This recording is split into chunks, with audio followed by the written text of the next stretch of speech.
Saren? Saren's one of their best operatives. It's only natural they take his word over ours. Oh, so now we just chase leads while this smug Turian runs around with his Geth troopers. That's politics, Chief. I hate politics.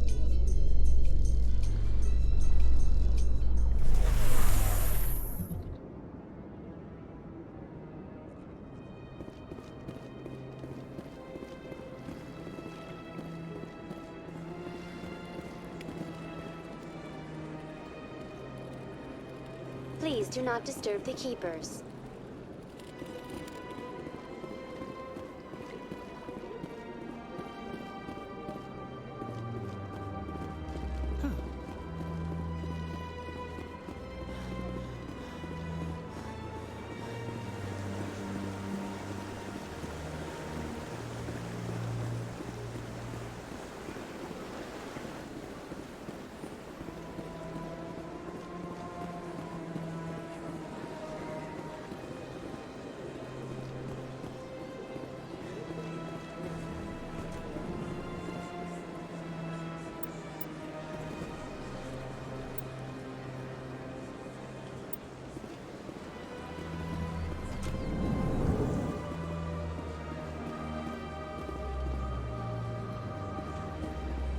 What's this? One of the Earth Clan. Ah, a very famous one, yes? You are the one called Shepherd. It is a great honor to welcome the heroes of the Blitz.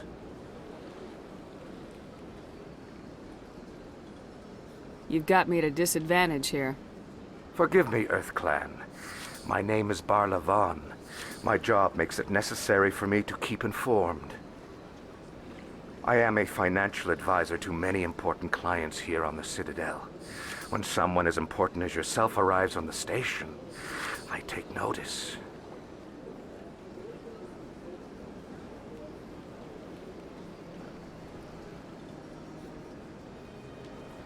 I heard you work for the Shadow Broker. Do you have any information about Saren? You're very blunt, Shepherd. But you're right. I am an agent for the Shadow Broker. And I do know something about Saren. I hear your information can be expensive. Normally, this information would cost a small fortune. But these are exceptional circumstances. So I am going to give it to you for free. What's the catch? There is no catch. The Shadow Broker is quite upset with Saren right now. They used to do a lot of business, until Saren turned on him.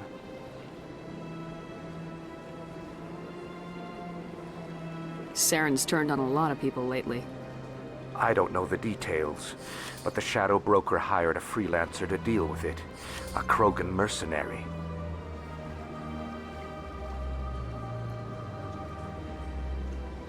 How do I find him? I heard he was paying Citadel security a visit. If you hurry, you can probably catch him before he leaves the C-Sec Academy.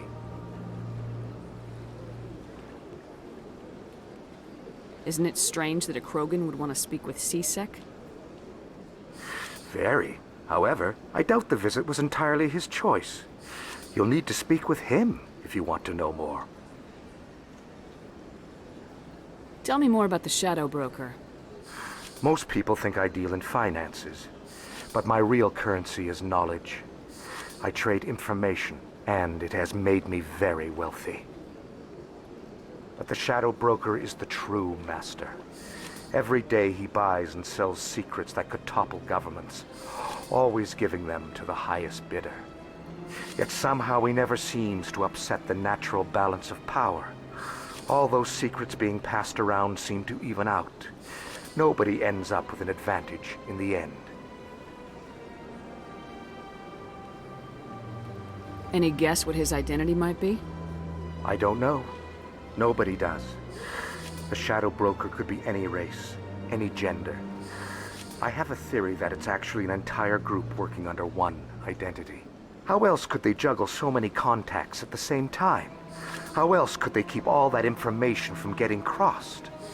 But they've got the perfect setup.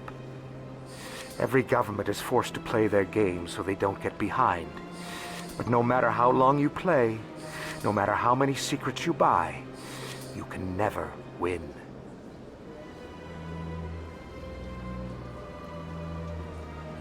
I thought you'd know more about the man you work for. From time to time, I come across information I sell to the Shadow Broker. That's my only involvement. I like it that way. The more you know, the more dangerous the game becomes. I don't like danger, Commander. I'll leave that to you.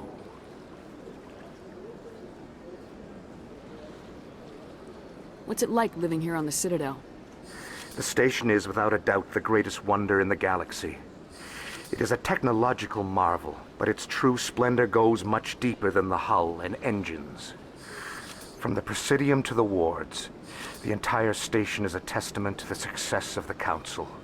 All the species of Citadel spaced together in a single, strong community.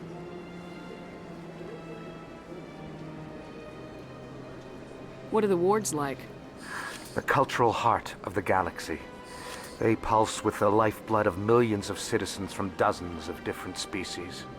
You never know what you'll find out in the wards, Commander. It's always full of surprises. Fortunately, most of them are pleasant. What makes the Presidium so special? It is the political center of Citadel space. 80% of all intelligent species in the known galaxy acknowledge the Council's authority on interstellar matters. But only the most powerful and influential species have embassies here on the Presidium. This level of the station is reserved for the elite, Shepard. People like us.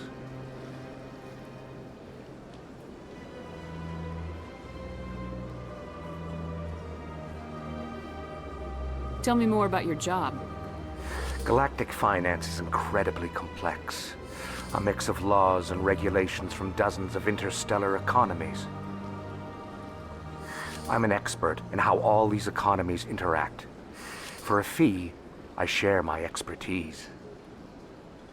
I also offer premium services for those clients who need someone to conduct business without drawing unwanted attention. Discreet and efficient. That's my motto.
Sounds pretty shady.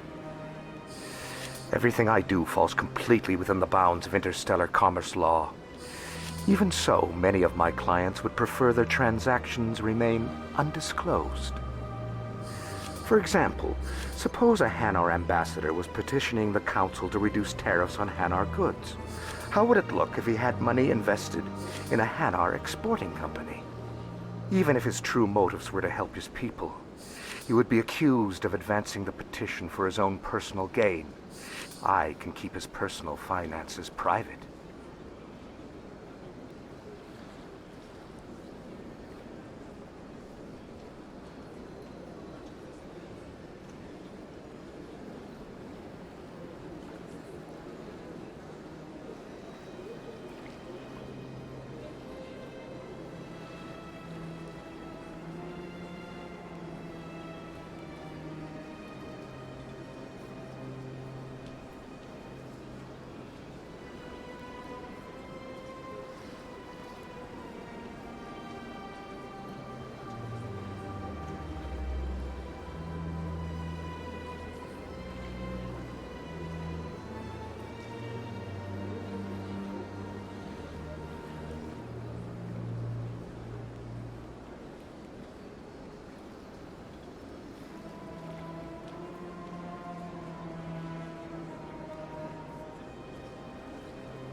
Still sounds shady to me. Then we can only hope you will never be cursed with a large enough fortune to require my services.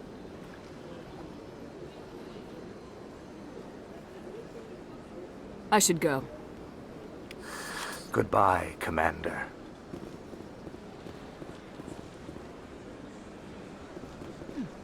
Oh, they've built themselves quite the lake.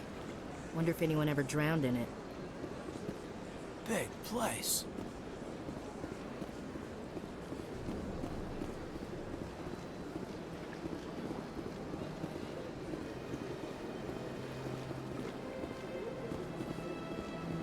Ah, human.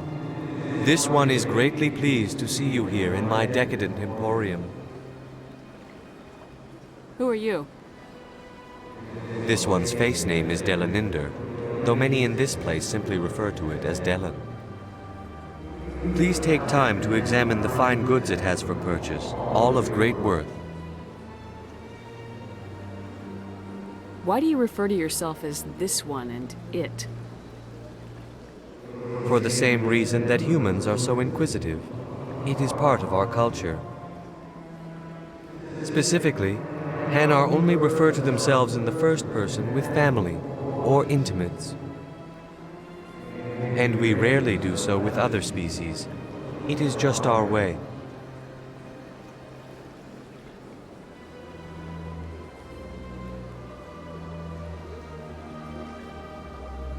Who are you? This one's face name is Delaninder, though many in this place simply refer to it as Delan. Please take time to examine the fine goods it has for purchase, all of great worth. What exactly do you sell? Only the finest and most luxurious items that credits can buy. This one is able to procure almost any item the human would desire, for a price, naturally. I'd like to see these rare and wonderful items. Oh, this one is pleased to do so, human. You will not be disappointed.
Welcome to Presidium Tourism Terminal 3.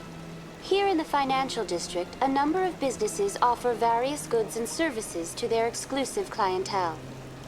The statue you see before you was commissioned to honor the Krogan soldiers who gave their lives to protect Citadel space during the Rachni Wars. In the aftermath of the Krogan rebellions, several embassies petitioned to have the statue removed. However, this motion was eventually quashed by the Council.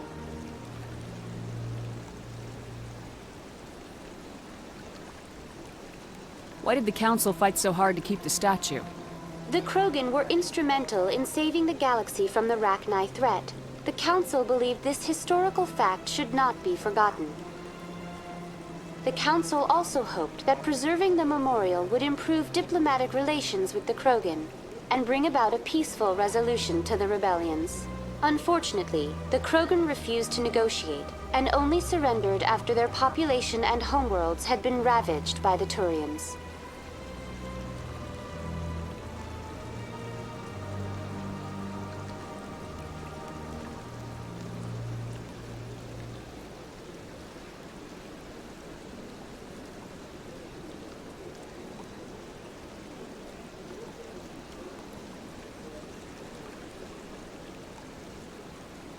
Tell me more about the Krogan rebellions. In recognition of their efforts during the Rachni Wars, the Krogan were granted several new colony worlds by the Council. Over the next 400 years, the Krogan species began to expand. Blessed with an extremely high birth rate, their numbers began to swell. Faced with a critical overpopulation crisis, the Krogan started a violent colonization of nearby worlds inhabited by other Council species. The Krogan rebellions had begun. For a full century, the Council and its member species fought to bring the Krogan under control. With the aid of the newly discovered Turian Empire, they were ultimately successful.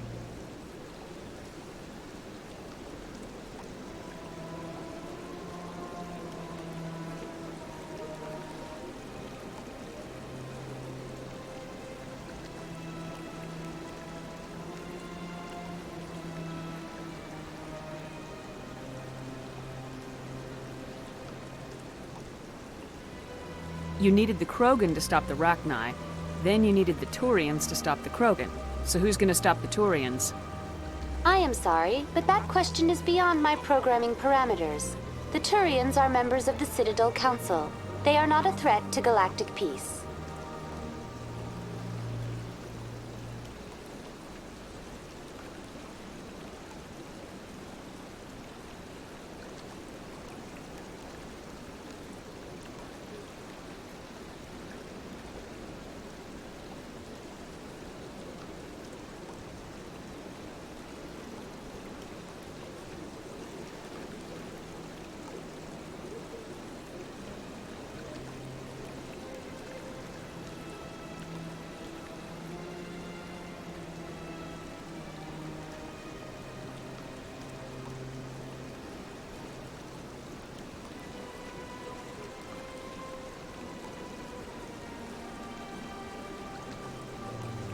What were the Rachni Wars? Nearly 2,200 years ago, explorers seeking to expand Citadel space opened up mass relays leading to systems controlled by the Rachni. A highly intelligent and aggressive insect race, the Rachni unleashed a war of conquest against the rest of the galaxy that lasted for nearly 3 centuries.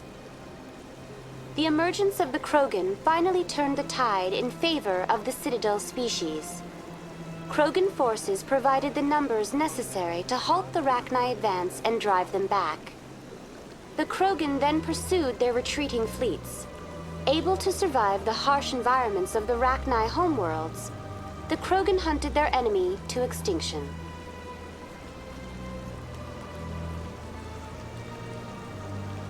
Was it really necessary to wipe them out?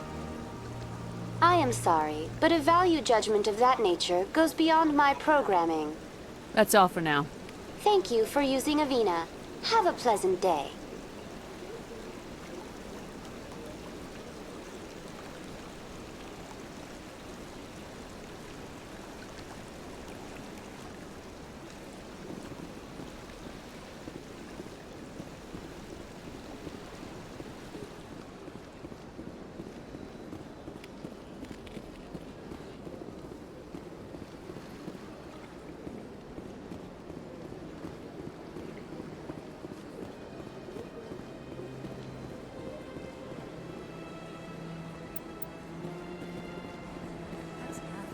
I've had my office rearranged 5 times now. 5 times?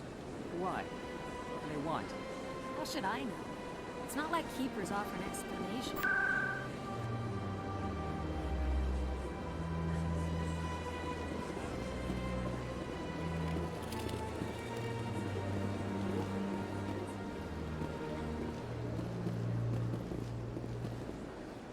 Welcome. I am Naylina. I don't recognize you as one of our expected clients today. Would you like me to see when the consort will be able to meet with you? Can't I just go in? I'm afraid not. Yeah, you must understand there are many who seek the consort services. But if you wish to leave your name, she'll make every effort to meet with you.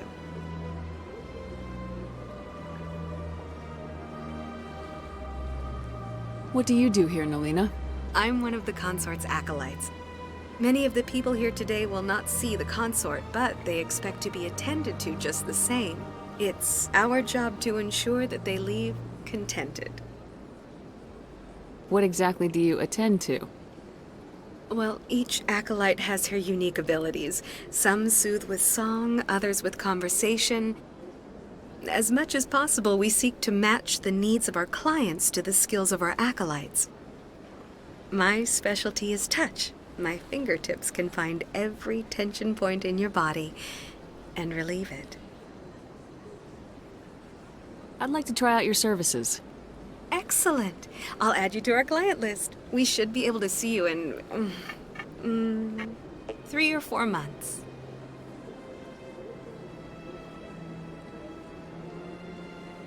What is the consort? What does she do? It's difficult to explain. She's many things to many people, and something different for each. Some seek her for advice, some for entertainment, others still for pleasure. Most of the time, our clients won't realize what they were seeking until after she has provided it for them.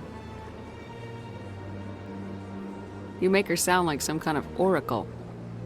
No, not in the usual sense. She's merely a woman with remarkable compassion and a generous spirit. I suggest you make an appointment and see for yourself.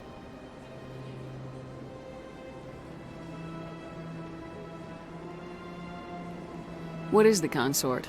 What does she do? It's... Most of the time, our clients won't realize what they were...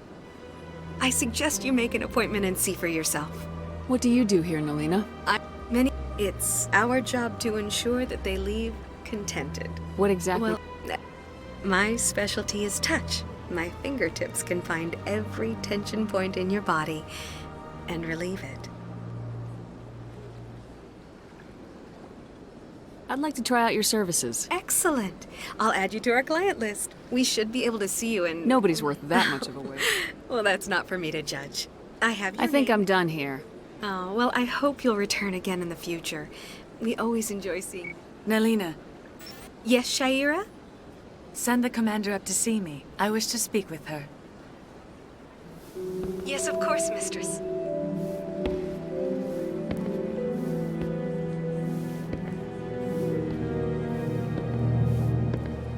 Huh. It appears the consort has taken notice of you. She'd like to meet with you now.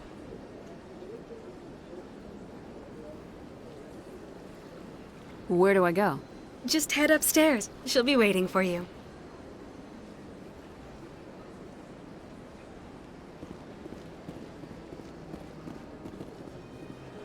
I see even the humans find the consort irresistible.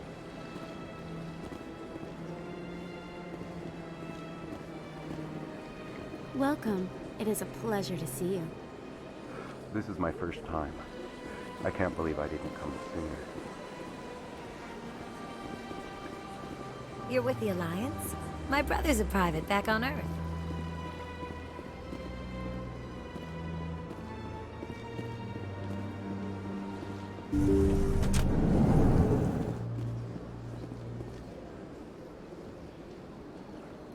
Sure is peaceful here. That is close enough, Commander. I've heard a great many things about you since your arrival here in our citadel.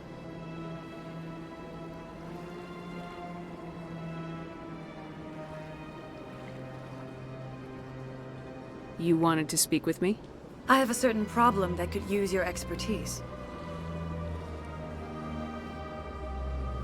Maybe I can help.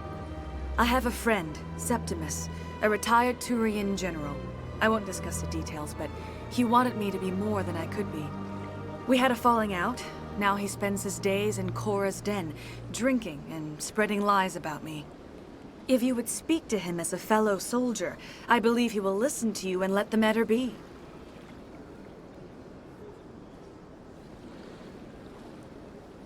What happened between you? I respect his privacy too much to go into the details. If he wishes to tell you what happened, that is his prerogative.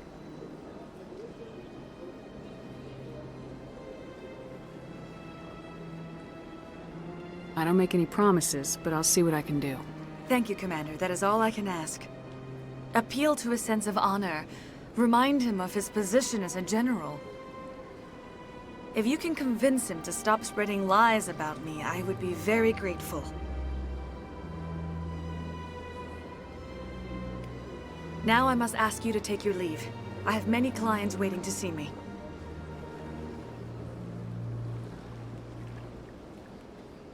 Please, Commander.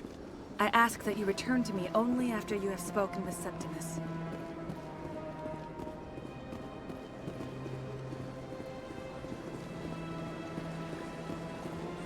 I have to admit I'm a little nervous. That's understandable. Many are unsure to expect.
Shepard, what can I do for you now? I'll be going now. Goodbye, Commander.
I don't have time to talk now. I'm very busy.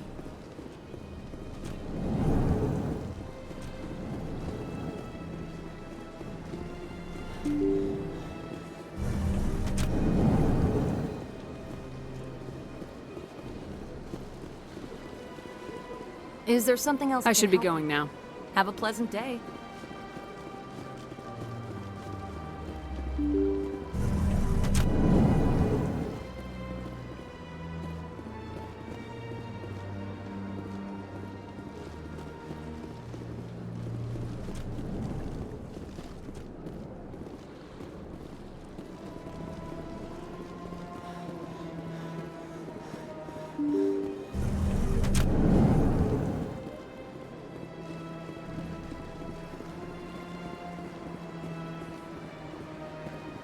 Is there something else I can help you with, Commander?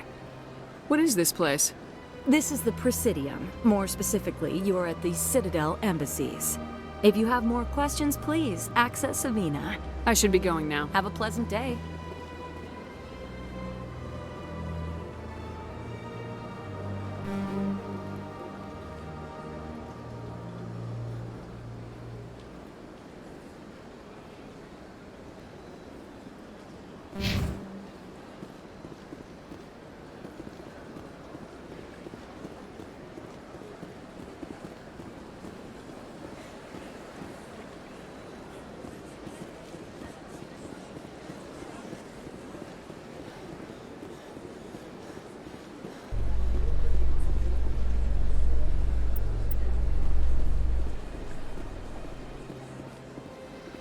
How you holding up, Lieutenant? Not too bad. No headaches worth mentioning lately. Maybe I'm getting used to the strain. Maybe you've just got a good stress release. I know that knocking the geth on their synthetic asses gets rid of my headaches.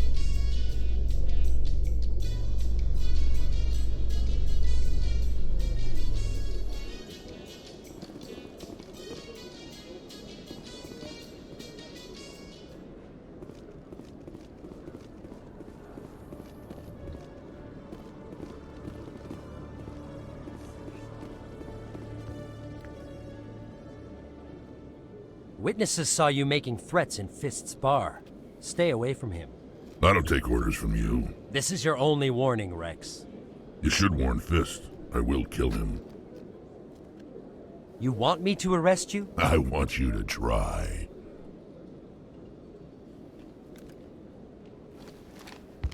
Go on. Get out of here. Yes, human.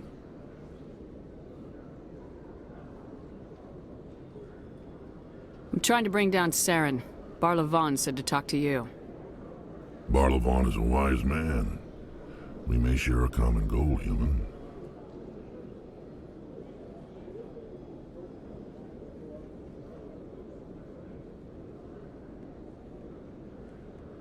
Enlighten me. I've been hired to kill the owner of Korra's Den, a man named Fist. He did something very foolish. He betrayed the Shadow Broker. A Quarian showed up here on the Citadel. She was on the run. She wanted to trade information for a safe place to hide, so she went to Fist. He promised to arrange a meeting between her and the Shadow Broker. Instead, he contacted Saren. What does Saren have to do with this? Well, the Quarian has something that connects Saren to the Geth. He paid Fist a small fortune for her. If we get our hands on that evidence, we can prove that Saren's a traitor. And the Council will have to listen to us.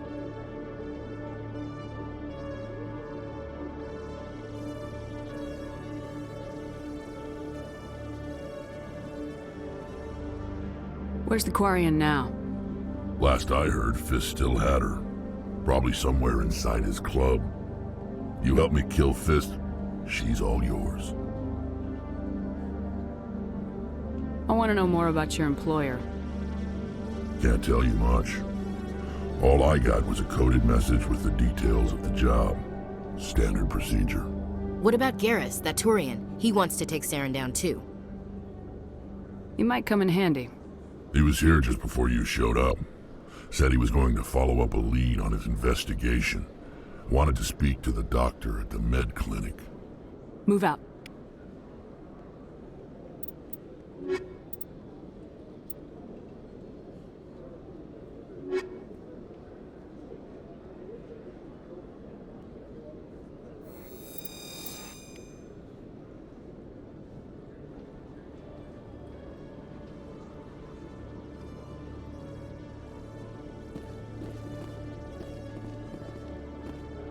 Every time I visit the Citadel, C-Sec brings me here for a friendly chat.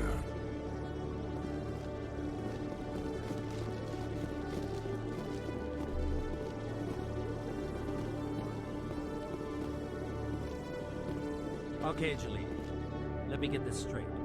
Your business partner, Shorman, he's threatened you? Well, no, not exactly. But he wants to meet with me. I think he's going to kill me. And why do you think that? I can't really get into the details. But Shorban will kill me if I leave here unprotected. I can't help you. Not unless you give me something more to go on. I can't. Hey there! Oh, you're not C-Sec, are you? Did you want something? What were you trying to explain to the officer before? My colleague is trying to kill me, and I thought we were friends. How do you know he wants you dead? He's changed. He won't talk to me at work anymore, and he started following me. Yesterday, he followed me all the way home, just waiting for a chance. I don't care what anyone thinks. He wants me gone. I know it. Is there something I can do? Talk to your friend, maybe? Would you? That's all I want. Someone to talk to him. Tell him to leave me alone. He thinks he can just push me around, but you'll show him, won't you? Just tell me where he is and I'll go find him. Oh, right. Well, he wanted to meet with me down in the wards near the markets. He said he just wanted to talk, but I know better. His name's Shorban. He's a Solarian. You shouldn't have any trouble. He's just a scientist. Shorban? That's the guy who asked us to scan the Keepers. The Keepers? Well, even more reason to go after him. That's against regulations.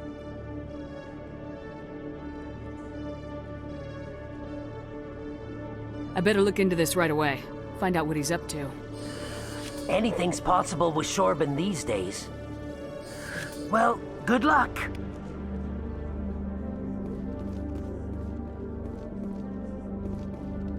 Hello, Commander.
One sec, looking you up.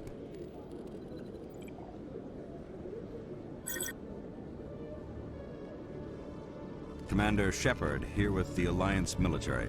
First time on the Citadel, that about right? How did you know all that? I'm the CSEC requisitions officer. I need to make sure our buyers are authorized.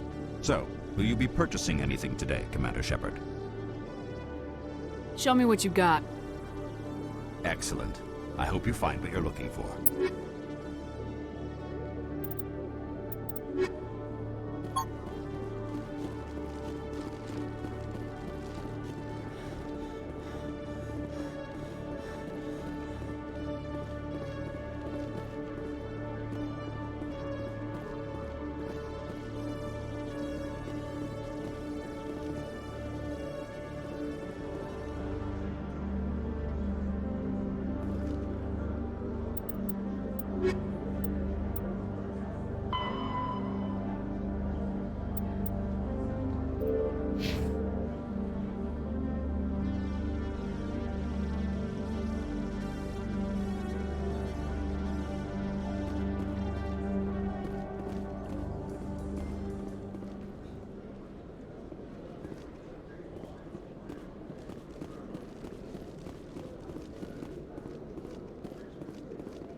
I'm surprised you're willing to fight Krogan, Rex. I thought you'd stand with your own. Anyone who fights us is either stupid or on Saren's payroll. Killing the latter is business. Killing the former is a favor to the universe.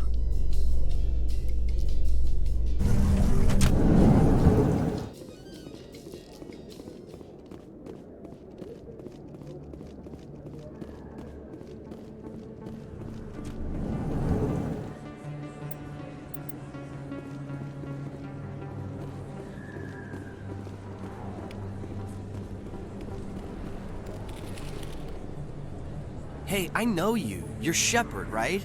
I was on Mindwar during the Blitz, saw you on the vids when you got your medal. You saved the whole colony.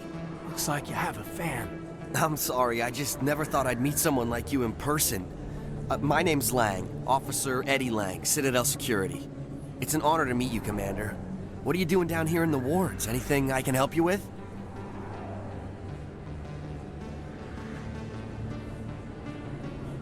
Why'd you join Citadel Security? I don't know. Seemed like the right thing to do, you know? Maybe it's in my blood. My grandfather was a cop back on Earth. It's kind of what CSEC is. Police for the Citadel. I'm still pretty new at it, but I like it so far. Way more interesting than staying back on Earth. You get to meet all kinds of cool aliens, like those Hanar. Wild. Plus, CSEC gets a lot of respect here. We uphold the law. People, even aliens, appreciate that.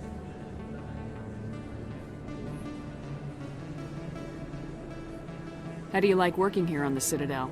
This place is amazing. I've been here almost a year and I still haven't seen a tenth of it. The Presidium's just so beautiful. Good place to go and relax. But I really like it here down in the wards. There's always something going on somewhere. Like that new club they just opened a few months ago, Flux. Wicked scene in there, Commander. You should check it out when you have some time.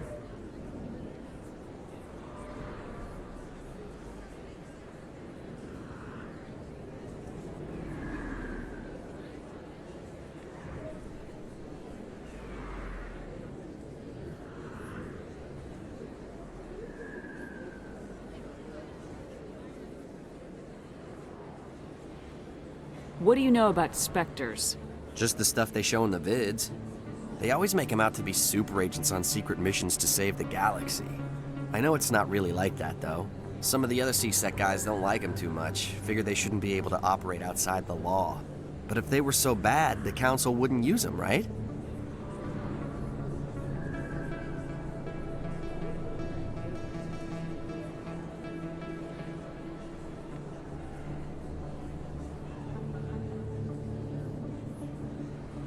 Do you know a CSEC officer named Harkin? I shouldn't really say too much. He's been on the force a lot longer than me. But I've heard things, you know? Drinking on the job, taking bribes, that kind of thing. Rumors mostly, but they suspended him, so some of it must be true.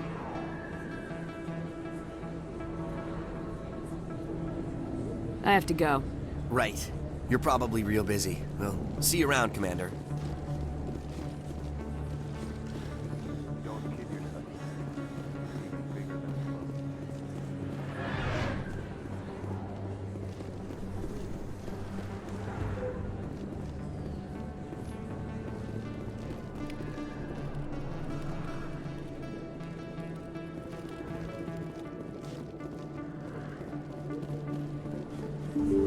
I didn't tell anyone, I swear! That was smart, Doc. Now if Garrus comes around, you stay smart. Keep your mouth shut or we'll... Who are you? Let her go. Ah!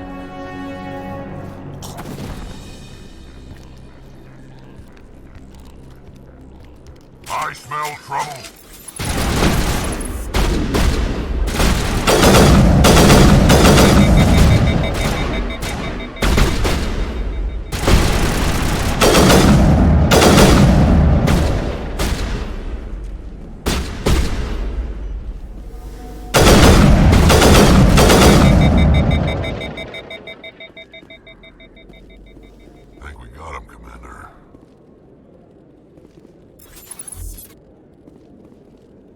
First time I was here, I dropped a bundle in the casino. Got so mad I put my fist through one of the machines. Perfect timing, Shepard. Gave me a clear shot at that bastard.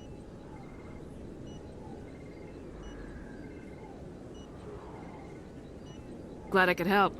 Dr. Michelle, are you hurt? No, I'm okay. Thanks to you. All of you.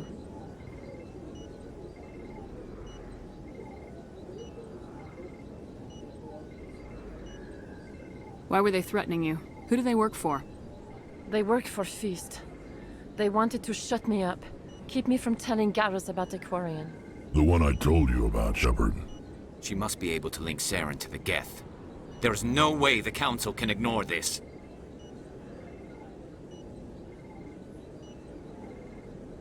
Time we paid Fist a visit. This is your show, Shepard. But I want to bring Saren down as much as you do. I'm coming with you. You're a Turian. Why do you want to bring him down?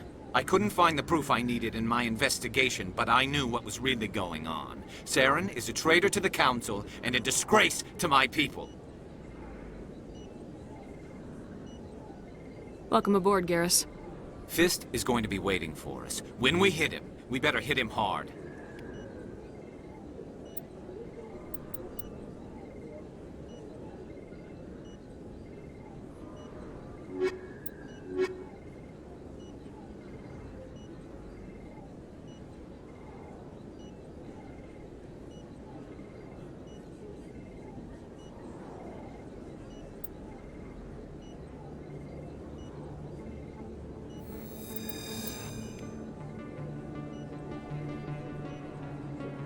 I never properly thanked you for saving me from Feast's thugs, Commander.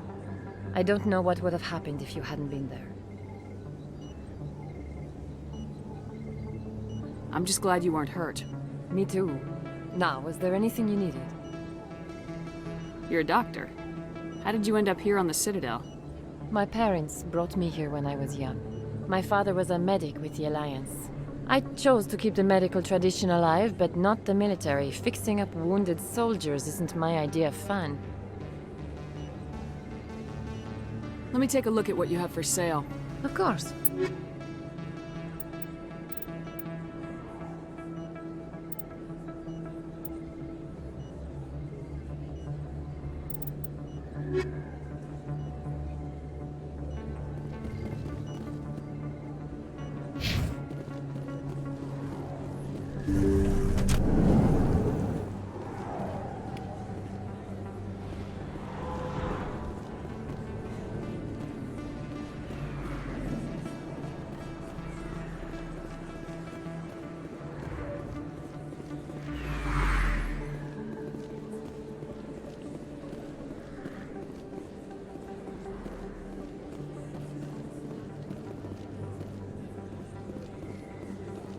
Commander Shepard? Excuse me, Commander Shepard! I'm Emily Wong. I'm an investigative journalist working here on the Citadel. Could I have a moment of your time?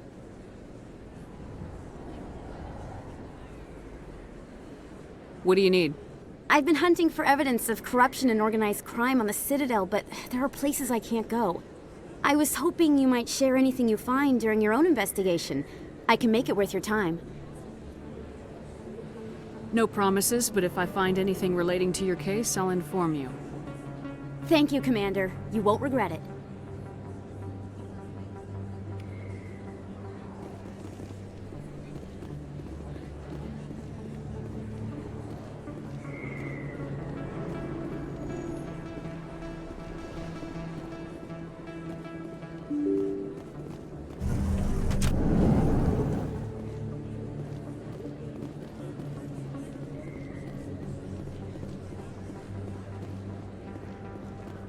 I don't think you bought this here. I don't sell this mod.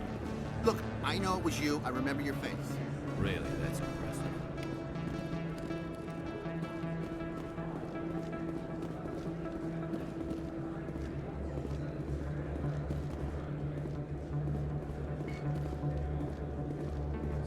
Best place on this ward to buy upgrades.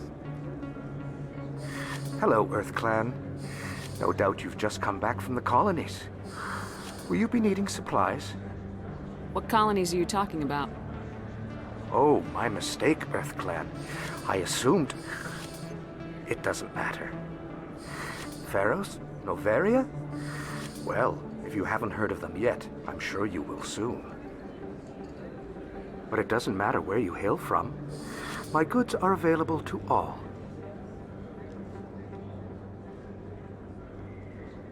What can you tell me about Noveria? The corporate capital of the Attican Traverse. Very cold, very snowy. I don't get too many clients from there. They all have their own private suppliers.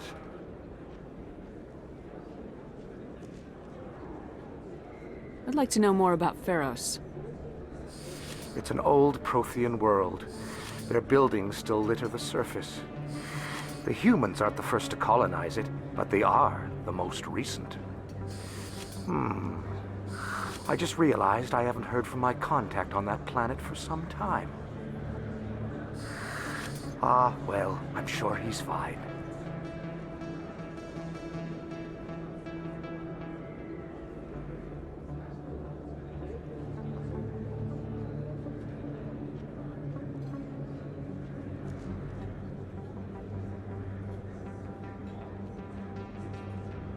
Show me what you got. Most excellent.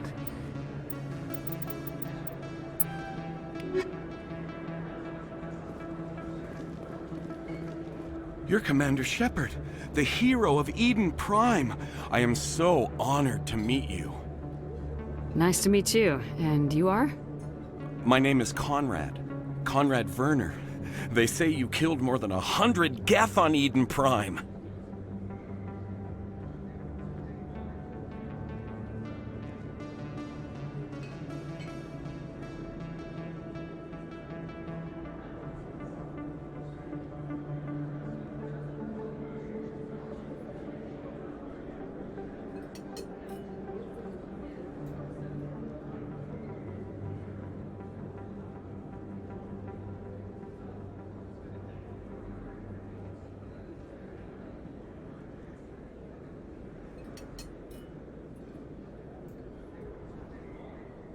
I spent most of my time trying to stay alive and help the colonists. Hey, I know you're probably busy, but do you have time for a quick autograph?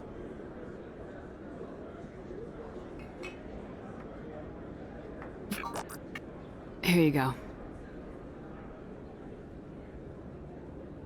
Thanks. I really appreciate it. My wife is going to be so impressed. I'll let you get back to work. But next time you're on Earth, I'd love to buy you a drink. Thanks again!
Hello there. Welcome to Moorland's famous shop. You want many good supplies, yes? Goodbye. Yes, all right then. Good tidings to you, human.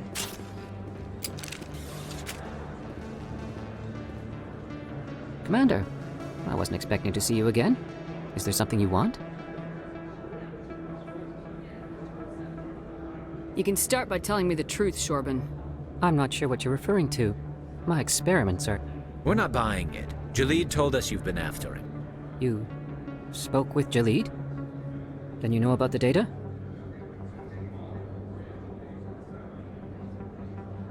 No, but you're gonna tell me. Everything. You boys can go. Looks like my plans have changed. It's not as bad as you think, Commander. Jalid and I just got a little over our heads.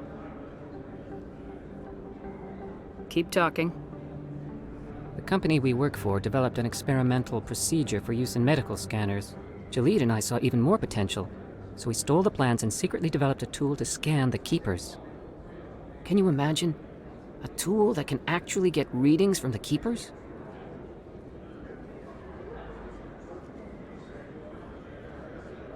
What's so special about that?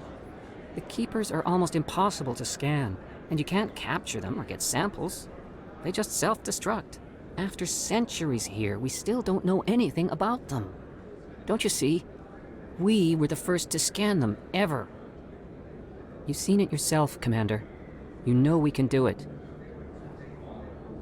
Why are you trying to kill your partner? I'm not trying to kill him. Jalid's job was to disseminate our initial findings. But he decided to keep the data for himself. Maybe to sell it. I don't know.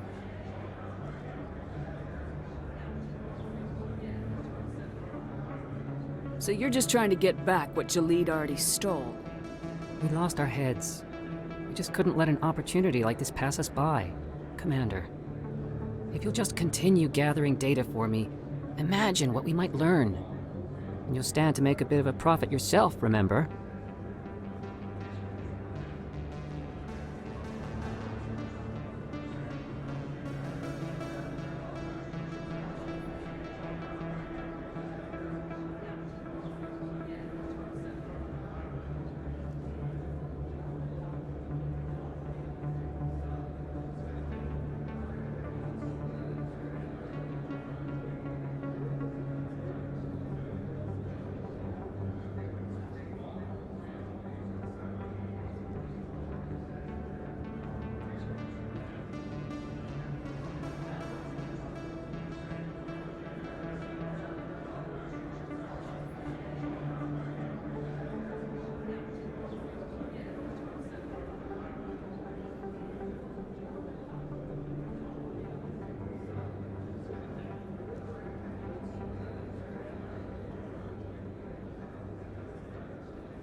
I'm not breaking regulations for you or your research. Return what you stole or I'll have you arrested. All right. You don't need to ask twice. Well then, no more scanning. I promise. Of course, Jalid still has the initial data, and I doubt he's planning to return it. I'll deal with Jalid. So long, Commander.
Looks like it's shut down. Fist knows we're coming. Look out!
I think we're good, Shepard.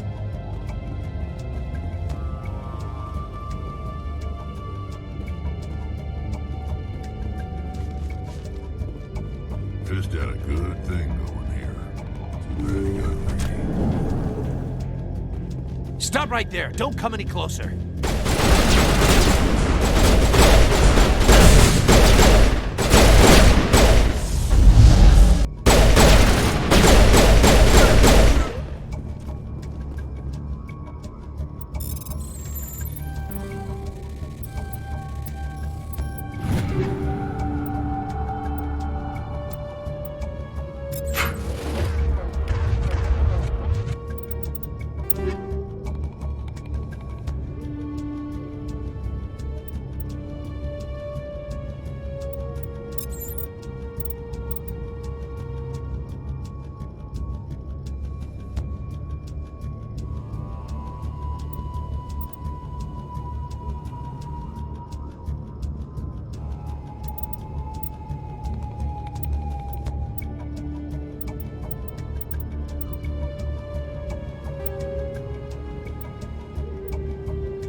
Combat hard suits use a dual. All modern infantry weapons, from pistols to assault rifles, use micro-scaled mass accelerator technology.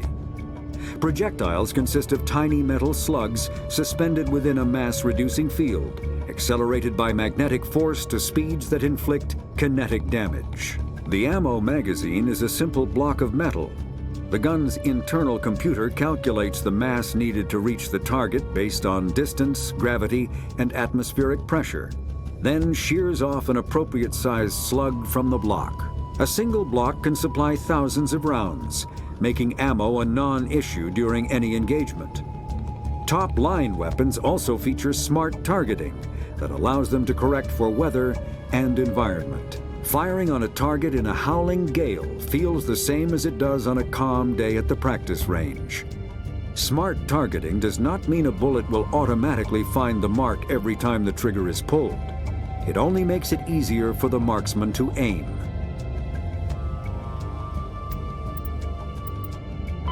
Pharos is a habitable world in the Attican Beta Cluster. Two-thirds of the habitable surface is covered with the ruins of a crumbling Prothean megatropolis. In the millennia since the Prothean extinction, the ruins have been repeatedly picked over by looters many times. Pharos was considered a poor prospect for colonization, as little open ground remains for agriculture. The only sizable freshwater sources are the poles, which are tapped by the decaying Prothean aqueduct systems. The dead cities, while in good condition considering their antiquity, are of uncertain stability. Ground level is congested by a dozen meters of fallen debris, and the air is fouled by dust. In 2178, the Human Exogeny Corporation announced its intention to place a permanent colony on Pharos to thoroughly explore the ruins. The pioneer settlement was placed on the upper levels of several intact skyscrapers, using the surviving Prothean aqueducts and rooftop hydroponic gardens to support the population.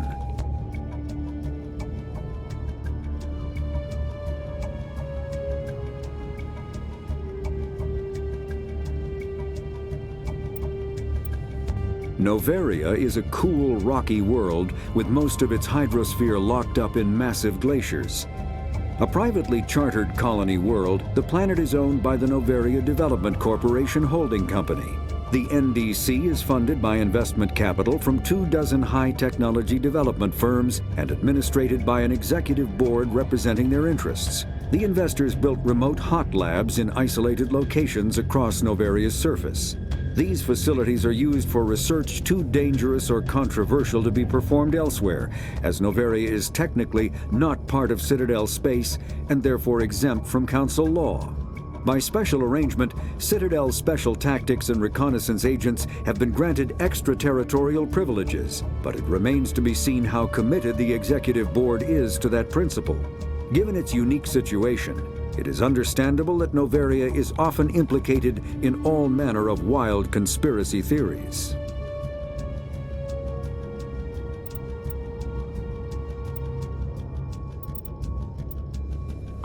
The Elcor, the Hanar, are a Citadel species known for excessive politeness. They speak with scrupulous precision and take offense at improper language. Hanar that expect to deal with other species take special courses to help them unlearn their tendency to take offense at improper speech. All Hanar have two names. The face name is known to the world. The soul name is kept for use among close friends and relations. Hanar never refer to themselves in the first person in conversation with someone they know on a face name basis. To do so is considered egotistical, so instead they refer to themselves as this one, or the impersonal it. Their homeworld, Kaje, has 90% ocean cover and orbits an energetic white star, resulting in a permanent blanket of cloud. Due to the presence of Prothean ruins on the world, many Hanar worship them, and Hanar myths often speak of an elder race that civilized them by teaching them language.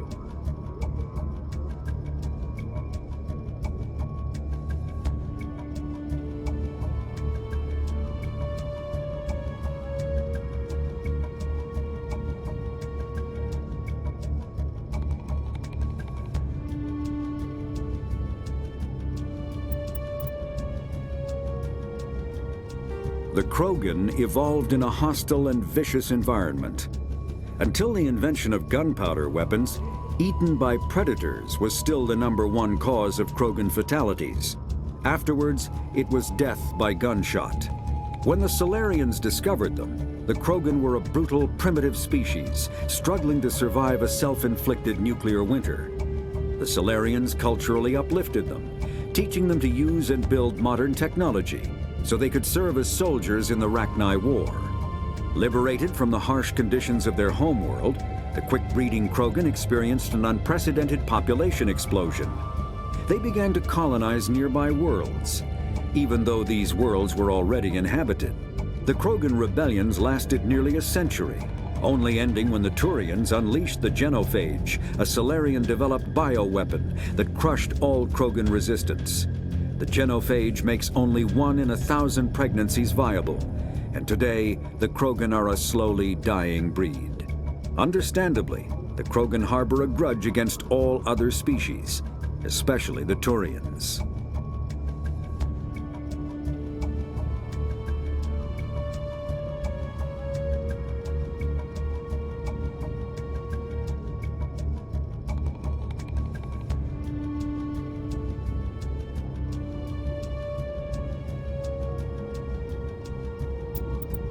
Driven from their home system by the Geth nearly 3 centuries ago, most Quarians now live aboard the Migrant Fleet, a flotilla of 50,000 vessels ranging in size from passenger shuttles to mobile space stations. Home to 17 million Quarians, the flotilla understandably has scarce resources. Because of this, each Quarian must go on a rite of passage known as the pilgrimage when they come of age. They leave the fleet and only return once they have found something of value they can bring back to their people.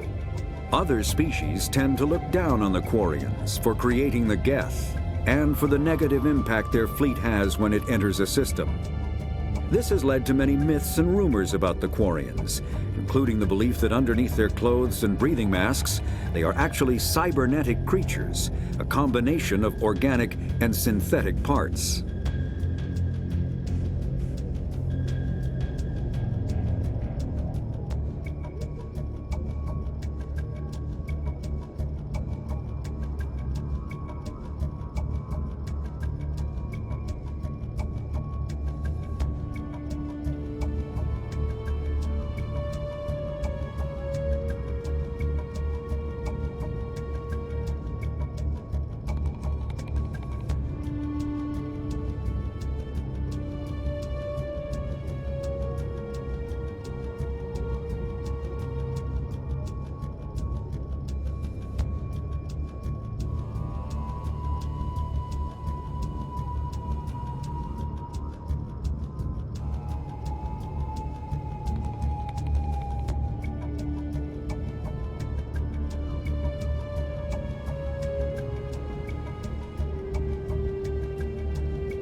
Though now extinct, the Rachni once threatened every species in Citadel space.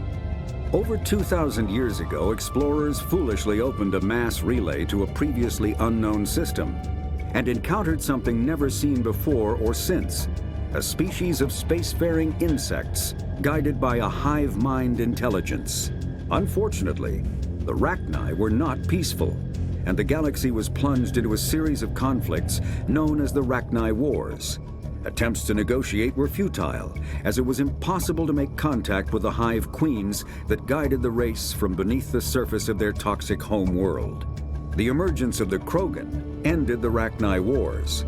Bred to survive the harshest environments, the Krogan were able to strike at the queens in their lairs and reclaim conquered Council worlds. But when Krogan fleets pressed them back to their homeworld, the Rachni refused to surrender, and the Krogan eradicated them from the galaxy.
Don't kill me, I surrender!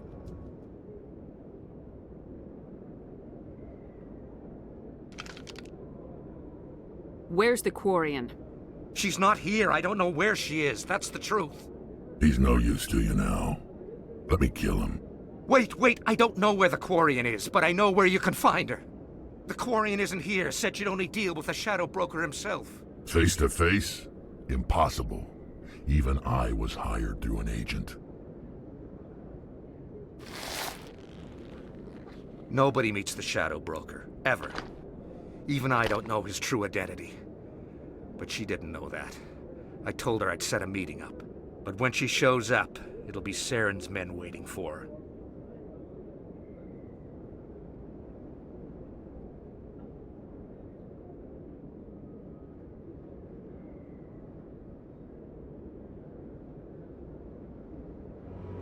Give me the location, now.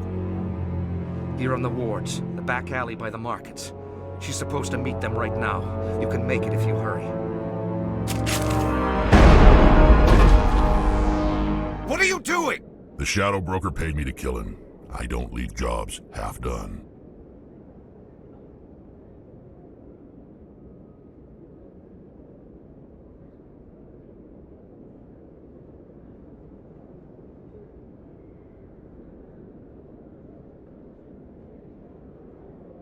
We don't shoot unarmed prisoners. How many people died because of him? He brought this on himself. Besides, we have more pressing concerns. That Quarian's dead if we don't go now.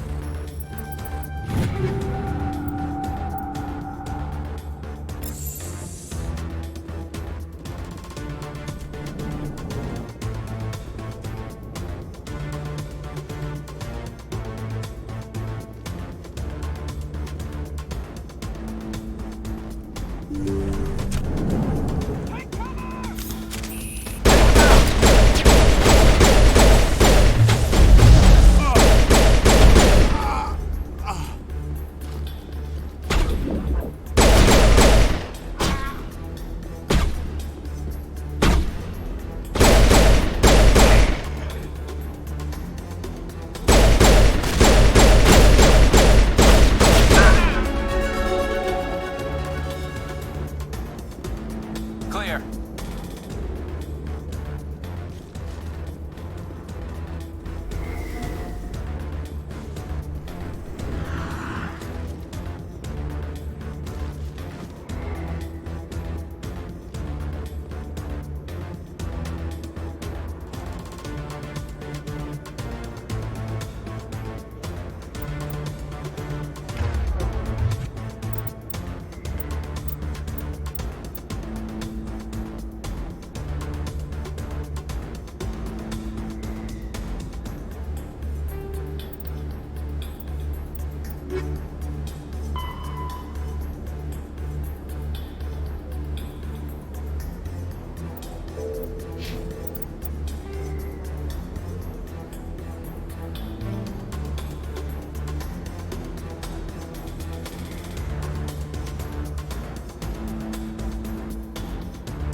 Did you bring it? Where's the Shadow Broker? Where's Fist? They'll be here. Where's the evidence? No way. The deal's off.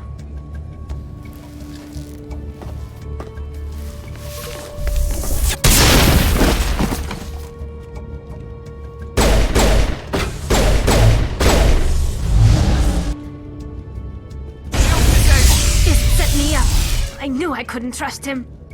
Don't worry about Fist. He got what was coming to him. Then I guess there are two things I need to thank you for.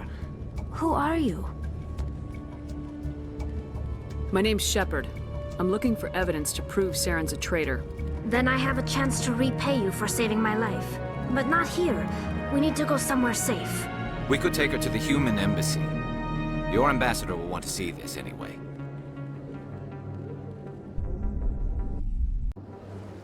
You're not making my life easy, Shepard. Firefights in the wards, an all-out assault on Korra's den. Do you know how many... Who's this? A Quarian? What are you up to, Shepard? This Quarian can help us bring down Saren. I would have told you that if you hadn't jumped down my throat. I apologize, Commander. This whole thing with Saren has me a bit on edge. Maybe we should just start at the beginning, Miss... My name is Tali. Tali Zora Naraya. We don't see many Quarians here. Why did you leave the flotilla? I was on my pilgrimage. My rite of passage into adulthood.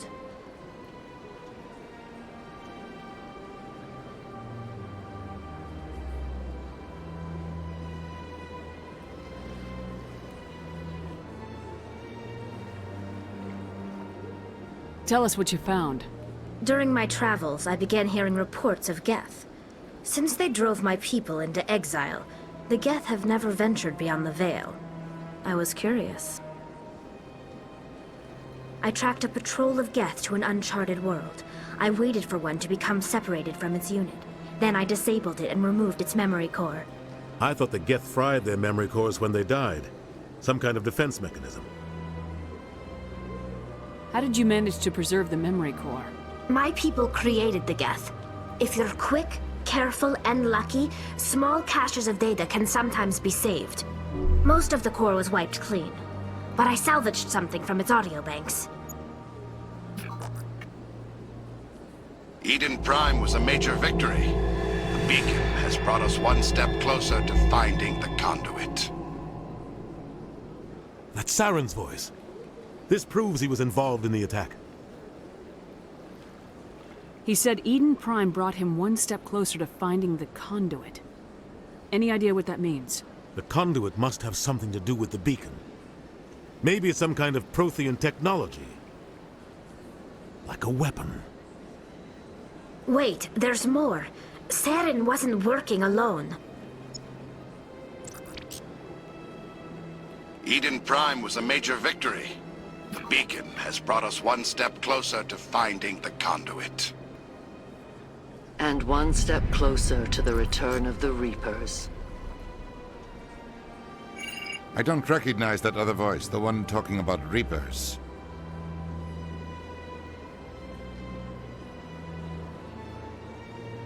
I feel like I've heard that name before. According to the memory core, the Reapers were a hyper-advanced machine race that existed 50,000 years ago. The Reapers hunted the Protheans to total extinction, and then they vanished. At least, that's what the Geth believe. Sounds a little far-fetched.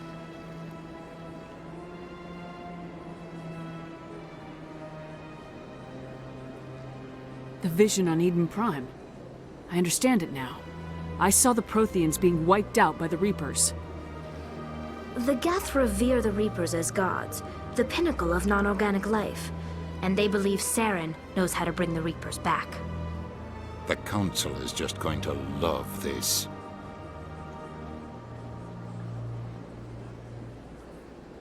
This is a lot to handle. They might just ignore everything we tell them. No matter what they think about the rest of this, those audio files prove Saren's a traitor. The Captain's right. We need to present this to the Council right away. What about her? The Quarian? My name is Tali. You saw me in the alley, Commander. You know what I can do. Let me come with you. I'll take all the help I can get. Thanks. You won't regret this. Anderson and I will go ahead to get things ready with the Council. Take a few minutes to collect yourself, then meet us in the tower.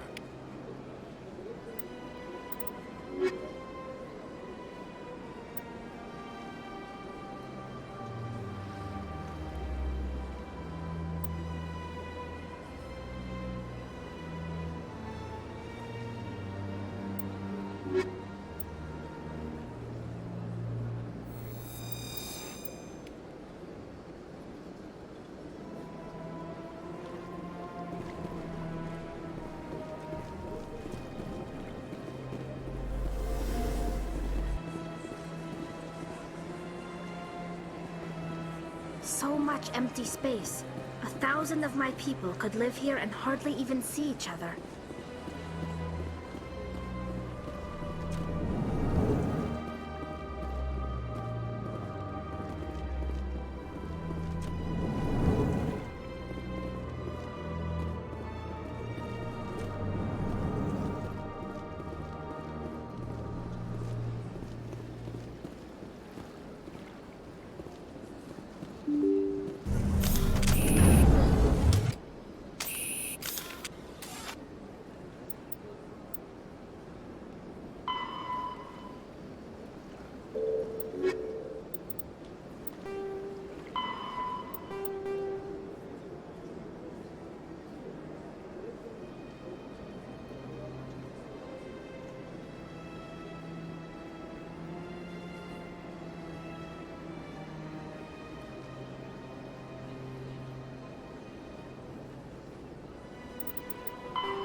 Excuse me, Commander Shepard. Could you spare a moment of your time?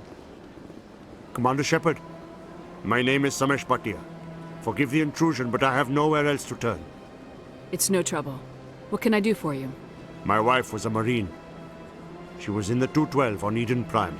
I've requested that my wife's body be returned to me for cremation, but the military has refused my request. Why did they refuse your request? There's got to be some reason. I don't know. All I know is that they have declared it impossible for my wife to be returned to me.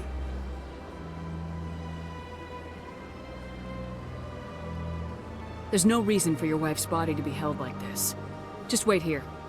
The man in charge of my case is Mr. Bosca. When I last saw him, he was in the expensive bar over there. Thank you for your time.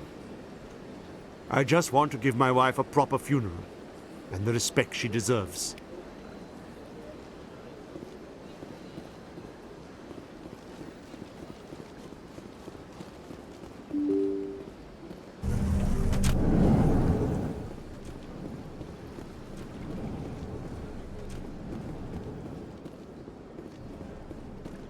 My goodness, you're Commander Shepard. Your activities made for quite a briefing in the Diplomatic Corps. Is there something I can do to assist you? I'm here on behalf of Samesh Bhatia for his wife Nirali. Serviceman Nirali Bhatia died on Eden Prime, as Mr. Bhatia no doubt told you. Her wounds are inconsistent with any type of weapon damage we've seen before. That is why her body is being held.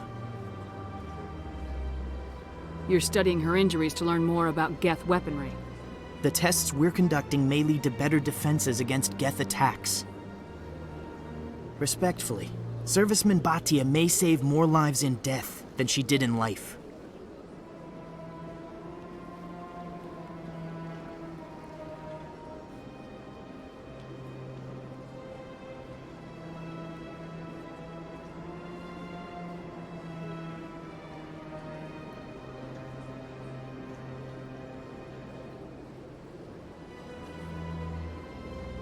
How long do you think this research is going to take? This is a long-term study. I wouldn't expect the bodies to be released for a year or longer. I understand what you're trying to do, but holding the body is wrong.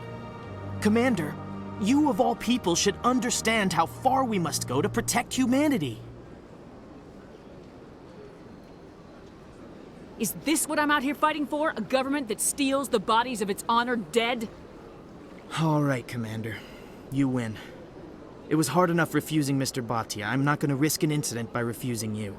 Tell Samesh that the body is being shipped back to Earth. I'll go now to see to it myself.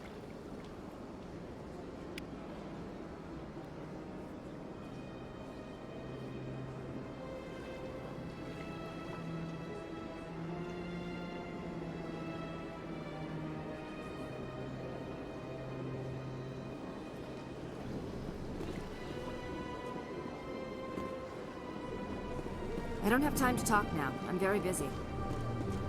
This place seems strange. Wish there were more humans around.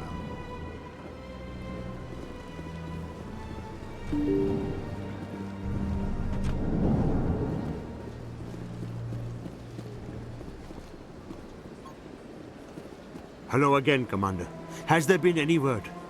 I reminded Mr. Bosker what we're fighting for. Your wife is coming home. Thank you.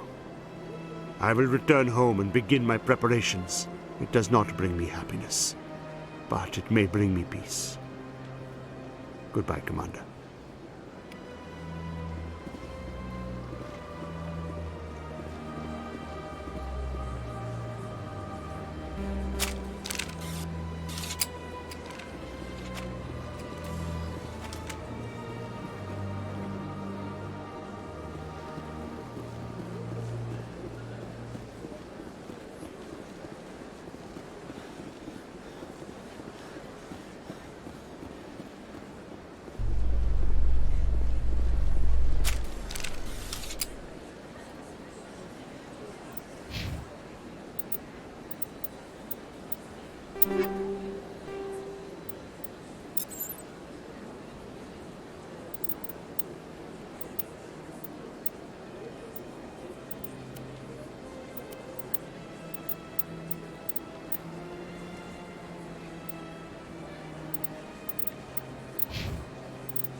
In light of the recent attack on Eden Prime, many colonial investors are pulling their support for future projects.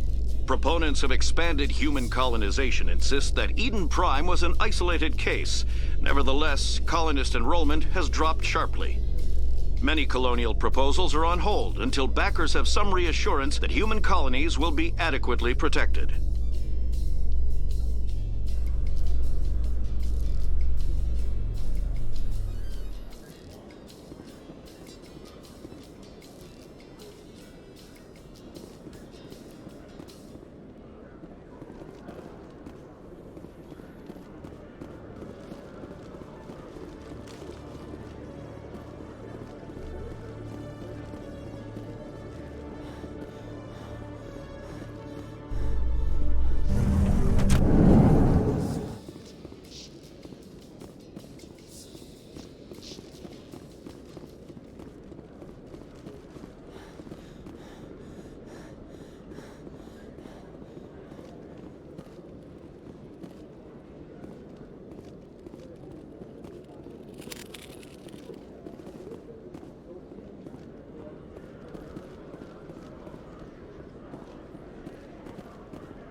Hello again.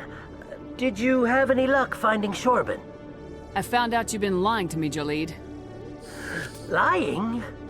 Why would I lie to you? You forgot to mention the data about the Keeper. He told you? I didn't mean for any of this to happen. I was afraid Shorbin would kill me to get the data, so well, I was hoping you'd take care of him.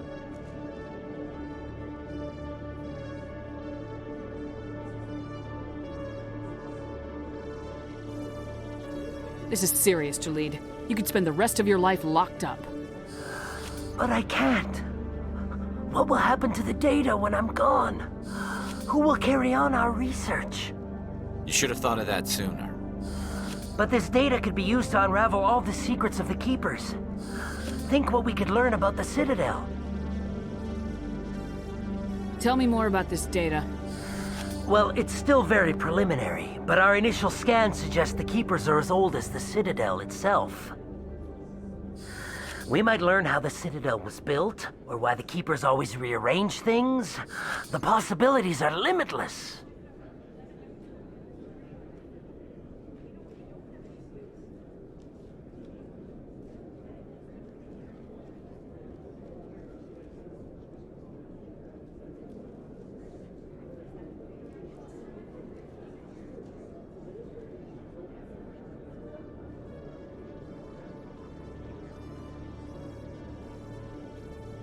I can't let your actions go unpunished. No, please. I'll do anything. I've got credits. Let me go and you can have them. All of them. What's going on over here? Is this Volus causing you some trouble, Commander?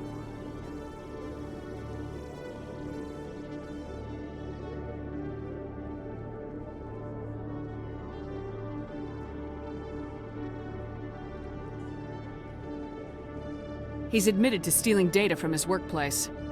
Really? I think you'd better come with me. But, I'll take it from here, Commander. Thanks for your help. But the data, you don't know what you've done. All right, save it for your lawyer.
Are highly respected among my people, but I get the feeling these women are not held in high esteem.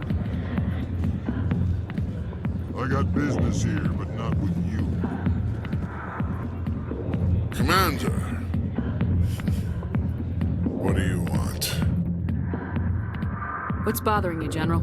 I've seen a lot of horrible things in my days, and there's only one woman in this damn galaxy that helps me forget it. This is pathetic. What could a woman do to put you in this state? Because she rejected me. Me! Septimus Oraka, General of the Turian Fleet.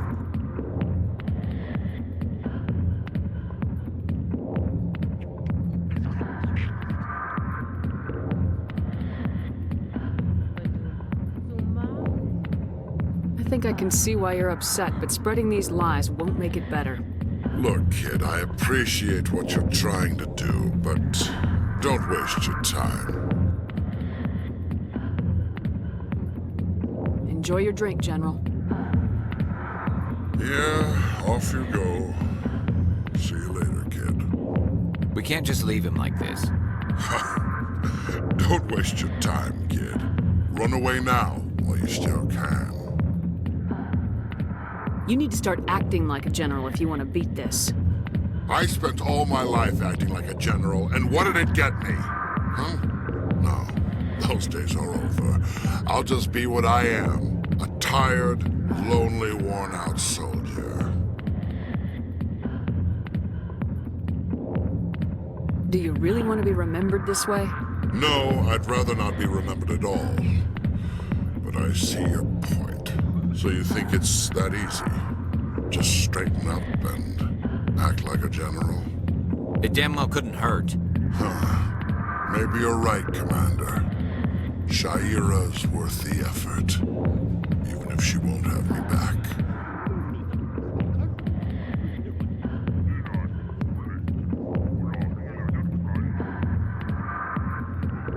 This is no place for someone of your stature, General.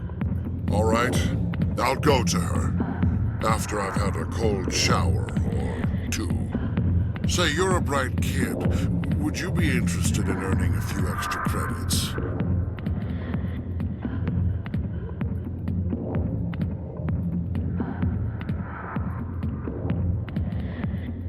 What do you want me to do? There's an L-Corps diplomat out there who believes Shaira gave up his secrets. Why would he think such a thing?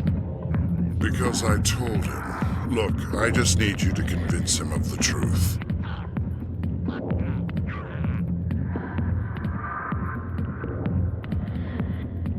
What makes you think he'll believe me? You'll bring him proof. Take this data pad. It shows where I got my info. It will exonerate Shaira and convince the L-Corps.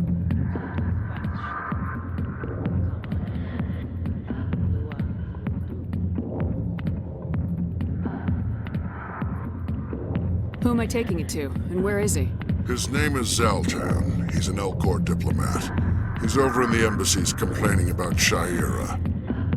Well, here's to soldiers acting like soldiers. Thanks, Commander. You know, you might make a good general yourself one day.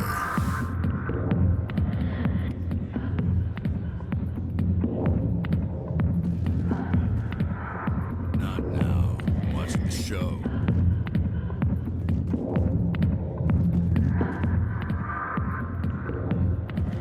Go away. Let me drink in peace.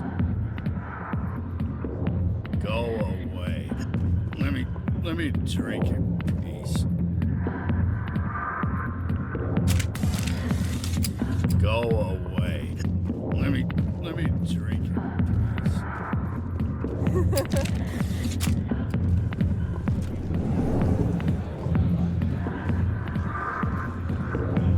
Hi, be with you in a minute. Enjoy the entertainment. I'll get to you soon. Sorry, I'll get to you when I can.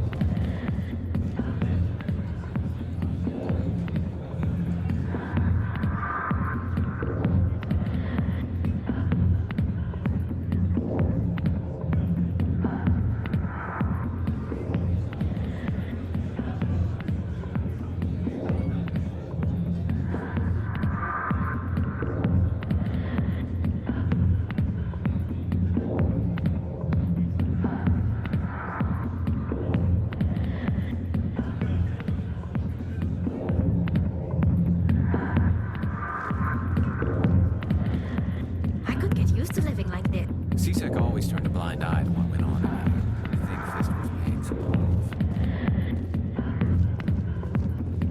Go away. Let me drink in peace.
Word on the street is that you've been busy. Congratulations on taking down Fist. I was sure he was a big player in anything going on here. Did you find anything in his office that could help me?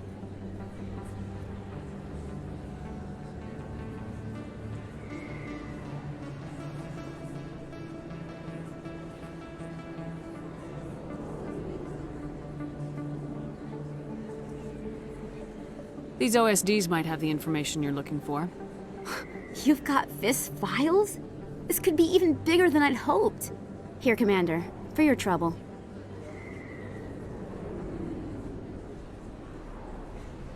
What would my future cooperation be worth? Say, an interview when my investigation is over? Exclusive? You talk to me before you talk to anyone else? That would be worth quite a bit, and I'd be very happy to compensate you accordingly. Here you are. Now, if you'll excuse me, I should go see what's on these discs.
Coming up in a report later today, Emily Wong investigates corruption on the Citadel and uncovers a full-blown crime syndicate.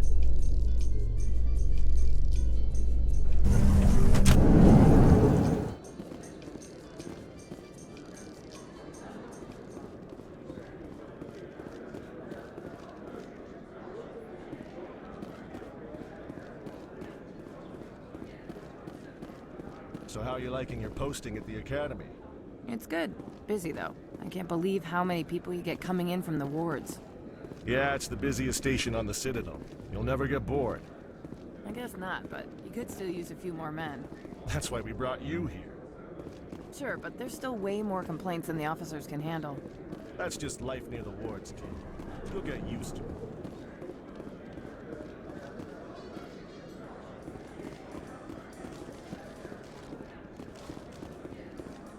A Solarian excavation team has run into an unexpected problem after unearthing a Prothean dig site.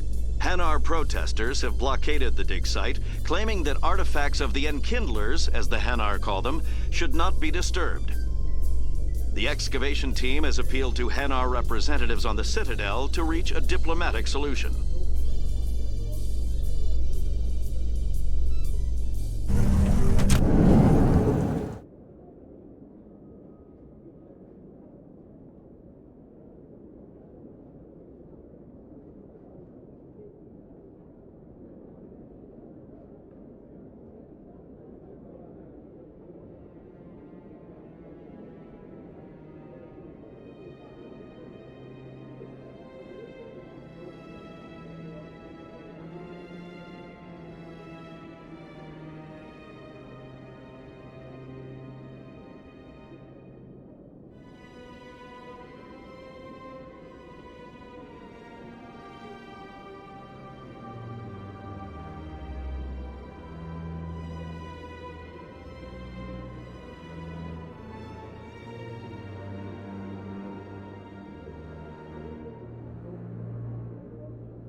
before, you're not allowed in here.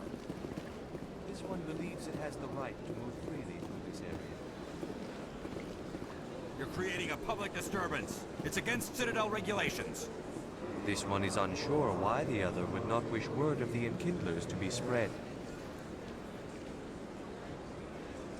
That Hanar refuses to listen to reason. Why can't it act in an orderly and lawful manner? Are there laws being broken here? I am not unreasonable. The Hanar is free to spew its nonsense once it purchases an evangelical permit.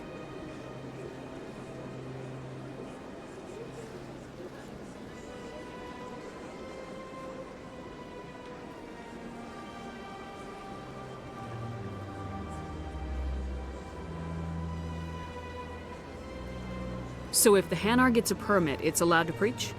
No. Registered evangelicals must follow regulations. There are specific areas where preaching is legal. Failure to follow the regulations results in the forfeiture of the license.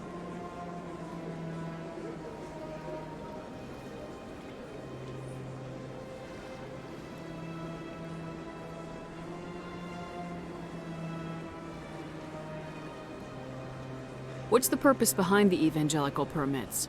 Forcing religious evangelicals to register for a permit weeds out undesirables. It keeps the area safe. The Citadel is too important to become a battleground for a religious war.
If you'd like, I could talk to the Hanar for you. I have argued with the stubborn jelly all afternoon. You are certainly welcome to try. Do you desire to learn of the Enkindlers? Or has the Honorable CSEC officer enlisted assistance?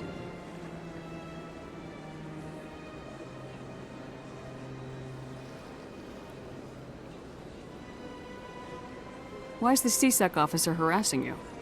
The CSEC officer requests that this one purchase an evangelical permit to spread the truth of the Enkindlers.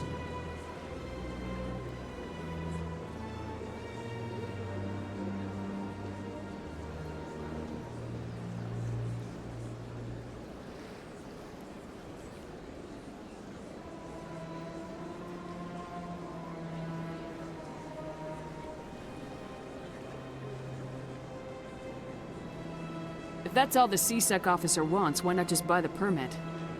The truth of the Enkindlers is universal.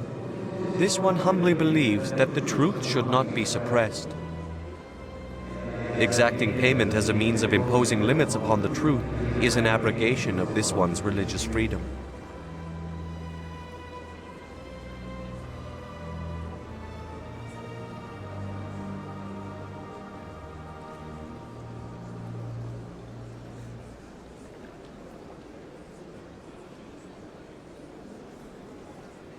So you're breaking the law by preaching without a permit right now? The CSEC officer states that preaching in this place is forbidden, and preaching anywhere on the Citadel requires a permit. This one humbly submits that it is not preaching to state the truth of the Enkindlers, and thus no permit should be necessary.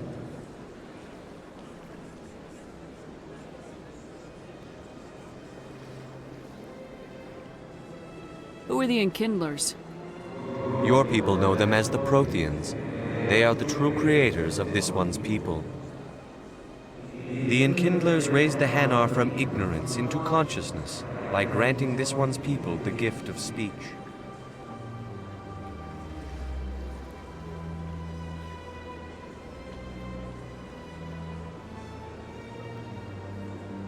Is this really how you want to represent the Enkindlers?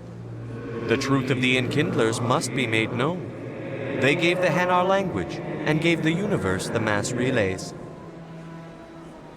This one only wishes to spread the truth to any who will listen. There is no intent to cause trouble. What if I purchase the evangelical permit for you? Finances are only a partial limitation. This one does not believe that one should pay in order to speak the truth. However, this one also does not possess the 150 credits necessary to purchase the permit. 150 credits. This should cover you. This is a most appreciated action. You are not of the Hanar, but you wish to help spread the truth of the Enkindlers. This one will not cause any further trouble for the CSEC officer. This one offers its thanks.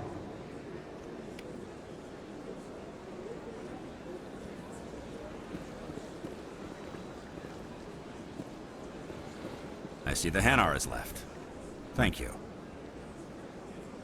Happy to help. Here, for your assistance in this matter. Now, if you'll excuse me, I should report to my superiors.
Strange greeting, human.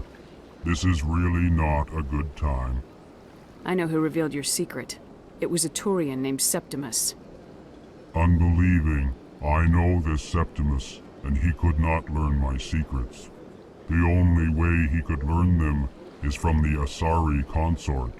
Here, there should be proof enough for you. Confused. This is difficult to fathom.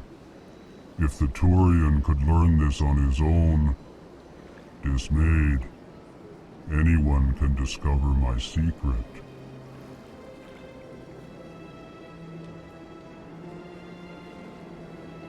Septimus is a powerful man, and it wasn't easy for him to find. Relieved. I suppose you are correct, human. Thank you for this information. Startled realization. I must speak with the consort. She will be most displeased with my actions.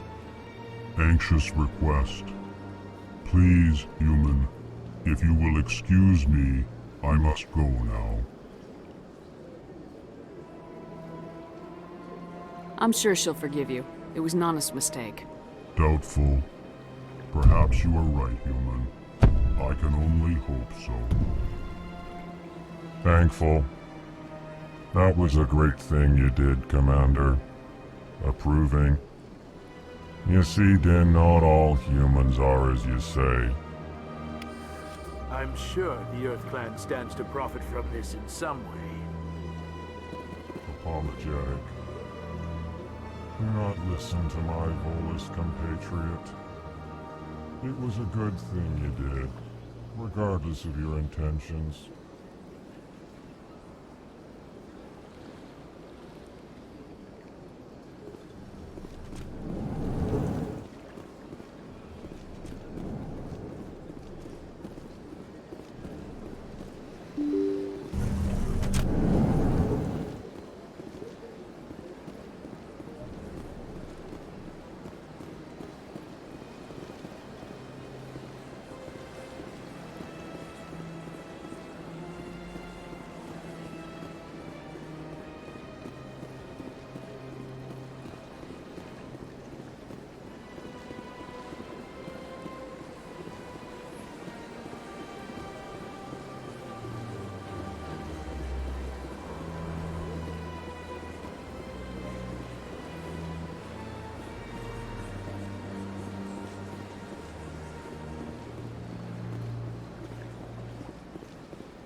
I went fairly often when it was still the Arcos.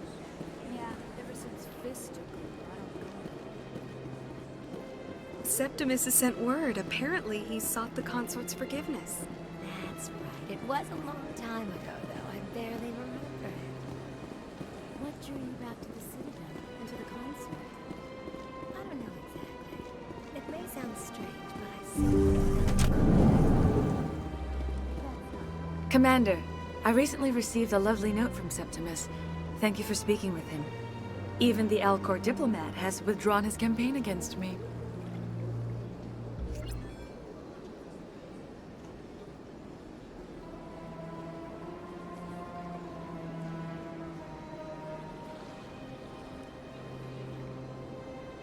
It was my honor to aid you.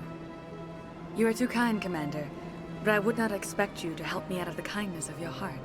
I also have one more thing to give you, if you are interested. I'd be honored. I offer a gift of words, an affirmation of who you are and who you will become. I see your skin, tough as the scales on any Turian, unyielding, a wall between you and everyone else, but it protects you, makes you strong. It is that strength that people are drawn to. It is why you lead and others follow without question. You will need that leadership in the battles to come. This may be who you are, but it is not who you will become.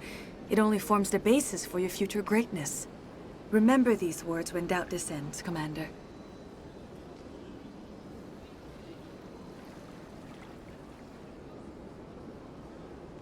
Thanks, I guess.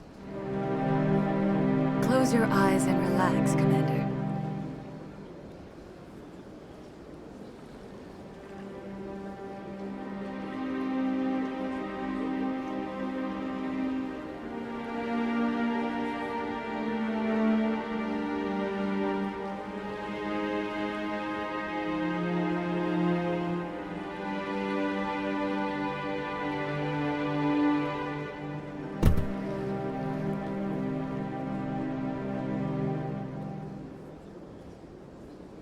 Here, Commander. In light of your efforts with the Alcor ambassador, I would like you to have this small trinket. What is it? A small mystery. I have never learned its use or purpose, but I sense it is time for me to pass it on. And now I must ask you to leave. I have done everything I can for you.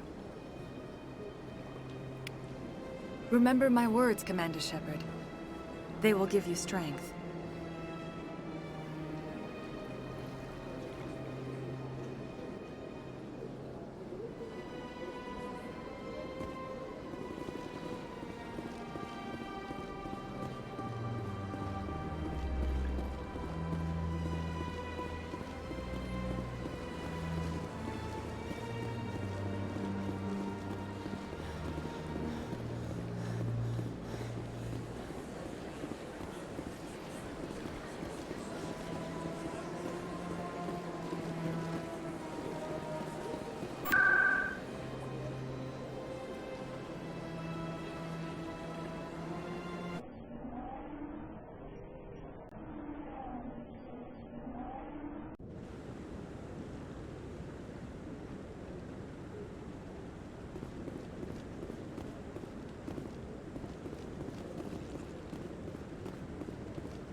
Come on.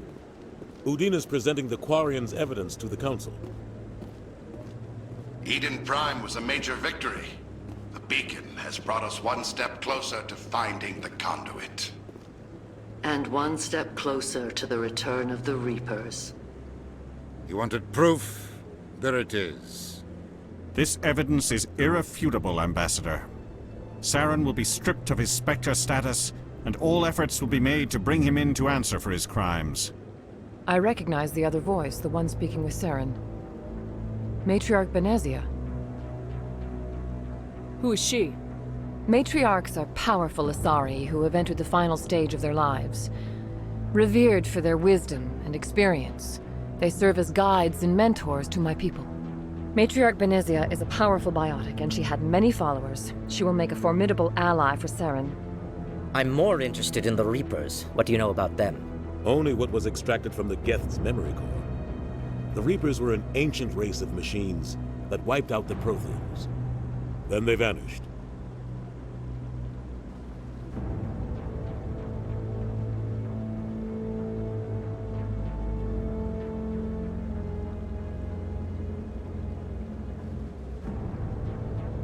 The Geth believe the Reapers are gods, and Saren is the prophet for their return. We think the conduit is the key to bringing them back. Saren's searching for it. That's why he attacked Eden Prime. Do we even know what this conduit is? Saren thinks it can bring back the Reapers. That's bad enough. Listen to what you're saying. Saren wants to bring back the machines that wiped out all life in the galaxy? Impossible. It has to be. Where did the Reapers go? Why did they vanish? How come we found no trace of their existence? If they were real, we'd have found something.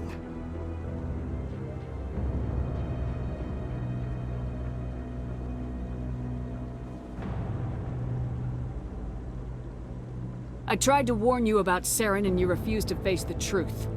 Don't make the same mistake again. This is different. You proved Saren betrayed the Council. We all agree he's using the Geth to search for the conduit, but we don't really know why. The Reapers are obviously just a myth, Commander.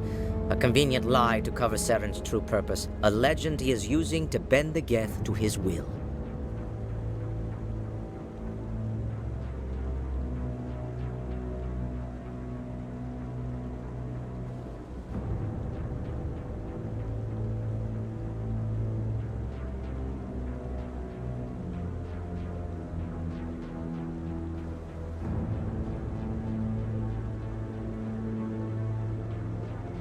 50,000 years ago, the Reapers wiped out all galactic civilization.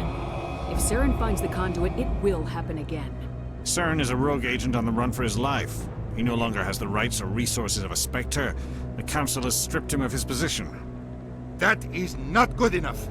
You know he's hiding somewhere in the Traverse. Send your fleet in!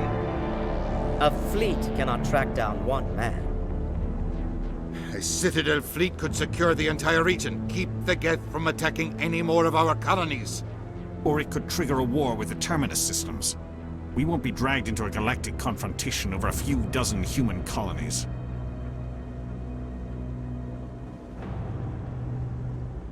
I can take Saren down. The commander's right. There is a way to stop Saren that doesn't require fleets or armies. No, it's too soon. Humanity is not ready for the responsibilities that come with joining the Spectres. You don't have to send a fleet into the Traverse, and the Ambassador gets his human Spectre. Everybody's happy.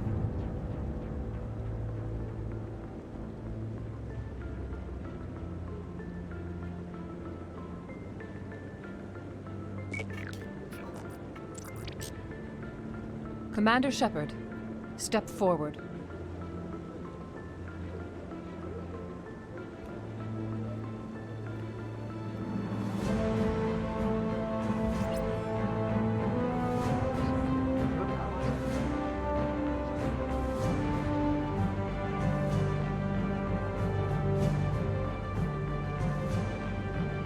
It is the decision of the Council that you be granted all the powers and privileges of the Special Tactics and Reconnaissance branch of the Citadel. Spectres are not trained, but chosen.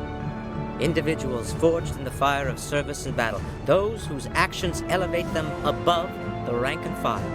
Spectres are an ideal, a symbol, the embodiment of courage, determination, and self-reliance. They are the right hand of the Council, instruments of our will.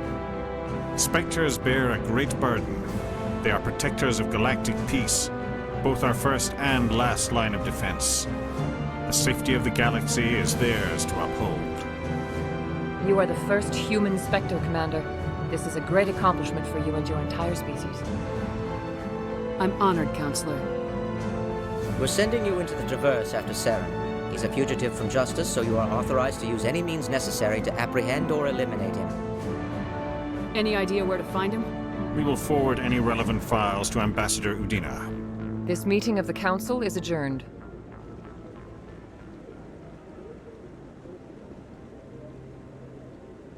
Congratulations, Commander. We've got a lot of work to do, Shepard. You're going to need a ship, a crew, supplies.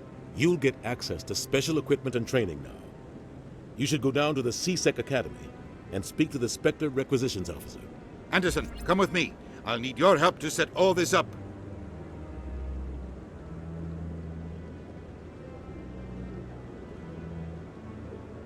I thought the ambassador would be a little more grateful. He didn't even thank you. What do you expect from a politician? Come on. Right behind you, Shepard.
I'm on a break.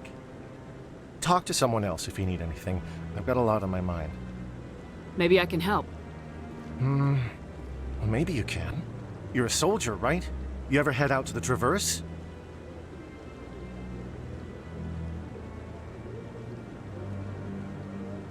I'm not just some soldier. I'm a Spectre. A Spectre? I heard they were thinking about letting humans into the ranks.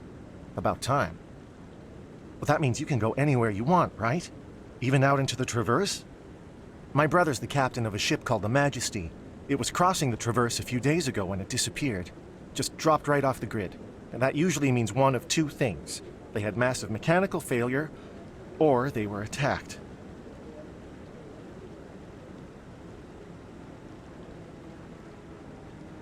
Neither one of those options leaves a lot of hope. I won't give up on my brother.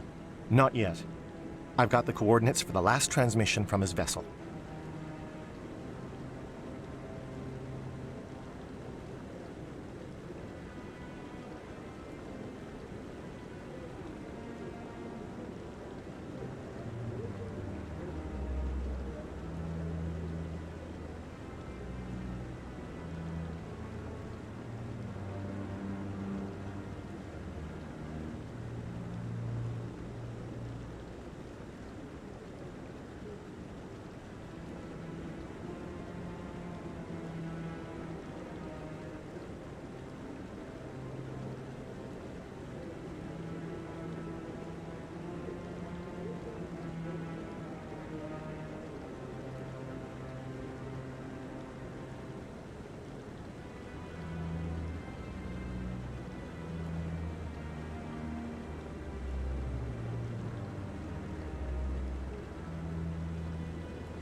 What kind of ship was it? Don't let the name fool you. The Majesty's just a small trading vessel, only a handful of crew. But he kept it in good condition. I don't think mechanical failure is too likely. But they don't have any real weapons or shields. If anyone did come after them, the Majesty'd be a sitting duck.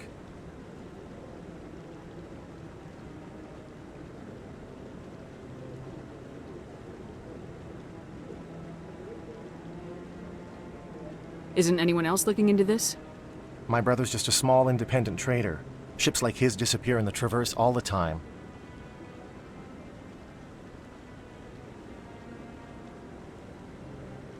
What's in this for me? I can't afford to pay you anything. If I had that kind of cash, I'd have hired a recovery team to track him down already. Maybe you could look into this as a personal favor, you know? We humans have to stick together.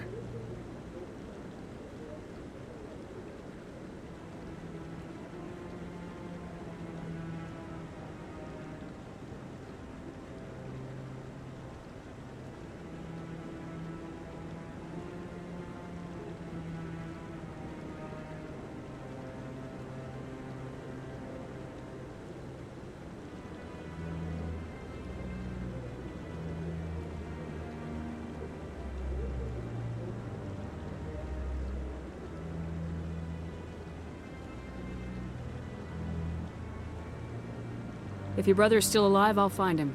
Give me the coordinates. I'll forward them to your ship right away. Please let me know as soon as you find him.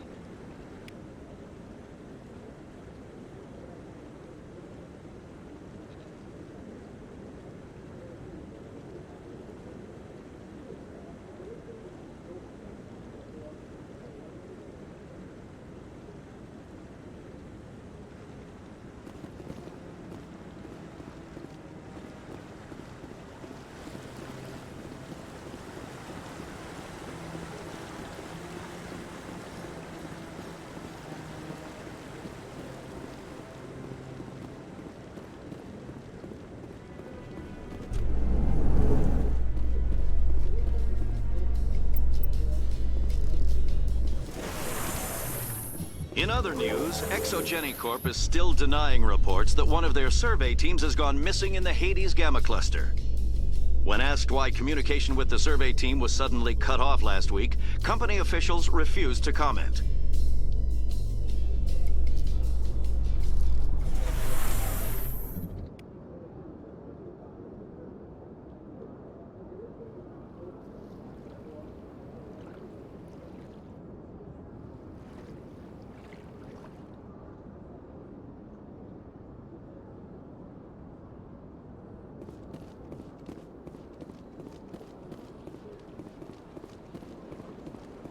Please do not disturb the keepers.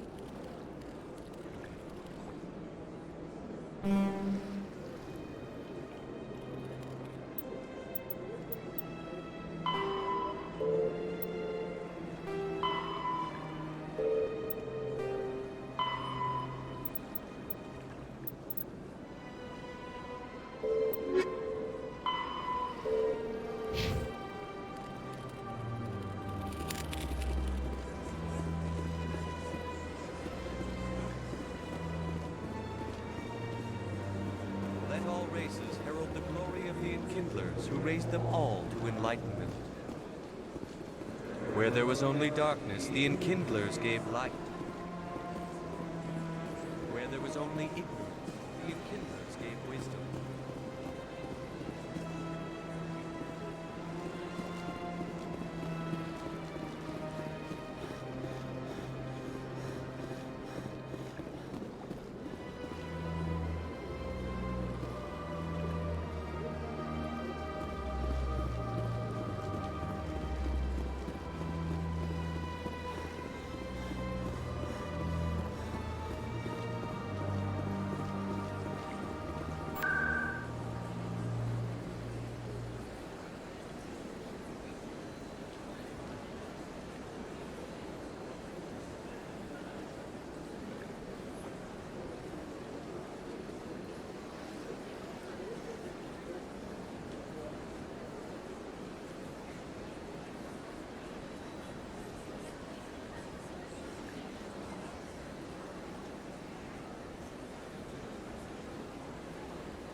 Binary Helix has settled out of court with a Krogan group that had accused the Genetics Corporation of fraud.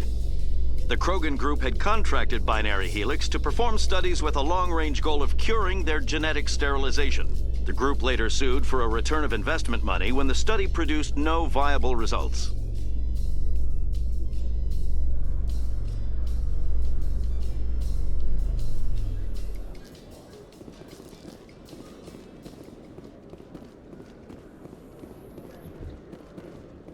In breaking news, Chairman Burns of the Parliament Subcommittee on Transhuman Studies has been kidnapped by biotic extremists. The biotics commandeered a freighter and were last seen in the Hades Gamma Cluster. No demands have yet been made.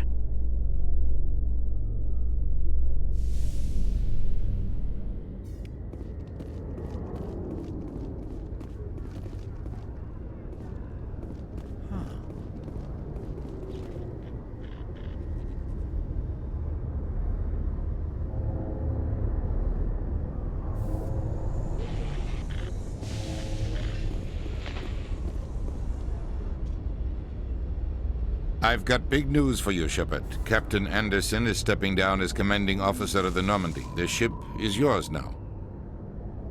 She's quick and quiet, and you know the crew. Perfect ship for a Spectre. Treat her well, Commander. I want the truth. Why are you stepping down, sir? You needed your own ship. A Spectre can't answer to anyone but the Council. And it's time for me to step down.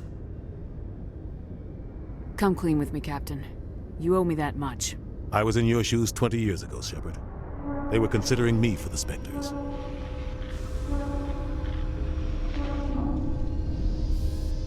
What happened? I failed. I couldn't make the cut. It's not something I'm proud of. Ask me later and I'll tell you the whole story. For now, all you need to know is, I was sent on a mission with Saren, and he made sure the Council rejected me. I had my shot. It came and went. Now you have a chance to make up for my mistakes.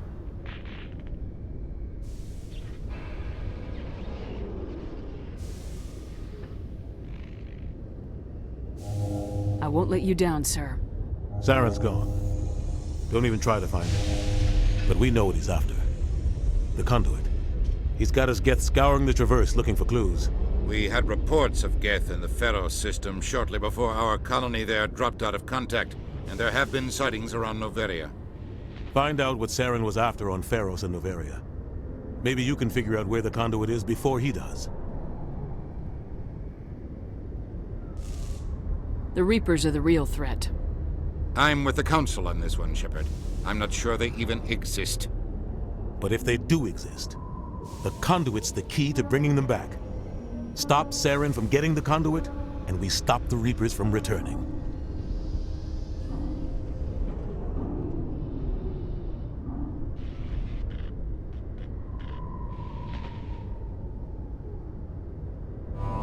I'll stop him. We have one more lead. Matriarch Benezia, the other voice in that recording. She has a daughter, a scientist who specializes in the Protheans. We don't know if she's involved, but it might be a good idea to try and find her. See what she knows. Her name's Liara, Dr. Liara Tassoni. We have reports she was exploring an archaeological dig on one of the uncharted worlds in the Artemis Tau cluster. Sounds like we should head for the Artemis Tau cluster. It's your decision, Commander. You're a Spectre now. You don't answer to us. But your actions still reflect on humanity as a whole. You make a mess and I get stuck cleaning it up.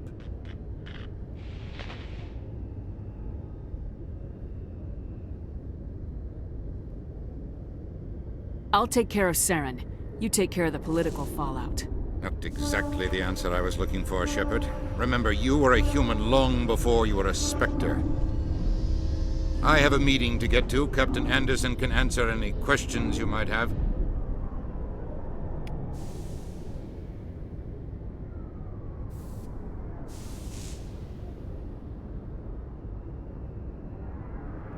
Yes, Commander?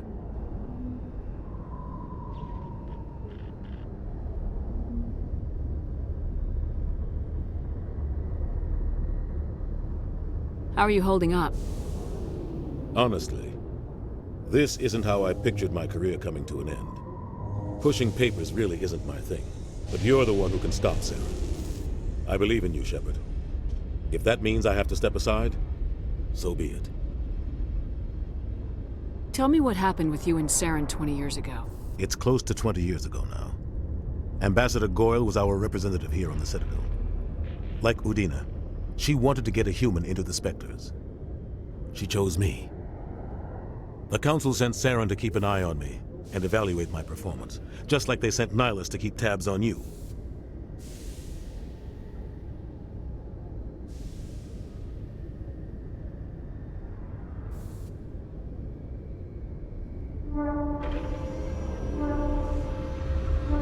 I think I deserve the whole story. We had intel on a rogue scientist being funded by Batarian interests. He was trying to set up a facility to develop illegal AI technology out in the Verge. Alliance intel had done all the work, but the Council wanted a Spectre involved. We compromised. I was assigned to help Saren in his investigation. We tracked the scientist to a refining facility on Kamala. He was hidden away somewhere inside, protected by an army of Batarian mercenaries. The plan was simple. Sneak into the plant, capture the scientist, sneak back out. Quick, quiet, and a minimum of bloodshed.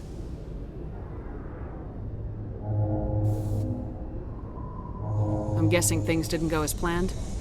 Saren and I split up to cover more ground. Then about halfway through the mission, there was a massive explosion in the refinery core. Officially, it was ruled an accident, but I think Saren detonated it on purpose to draw off the enemy guards.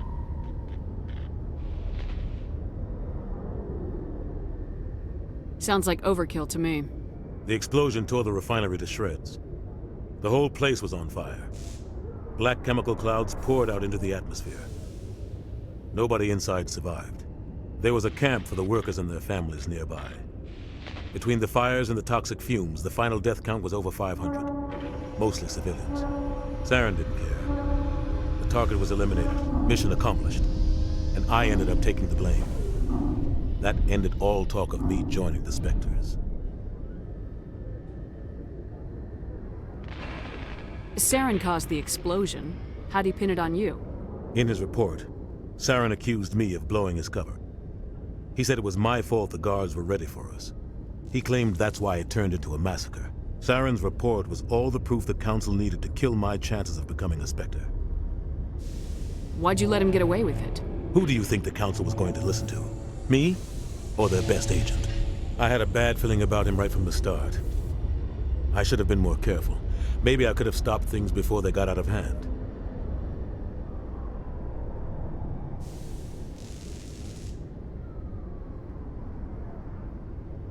Don't blame yourself, Captain. I don't.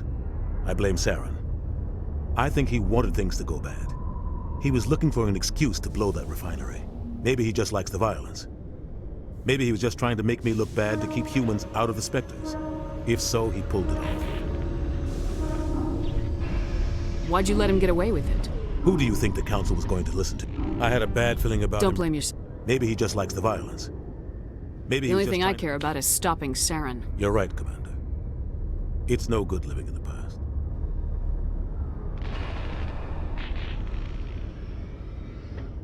What do you know about the Artemis Tau cluster? Not much. I've never been there myself. A handful of systems with a few small, uncharted worlds, but no real colonies. Might not be easy finding Dr. Tassoni out there. My advice is to look for the world with the Prothean ruins.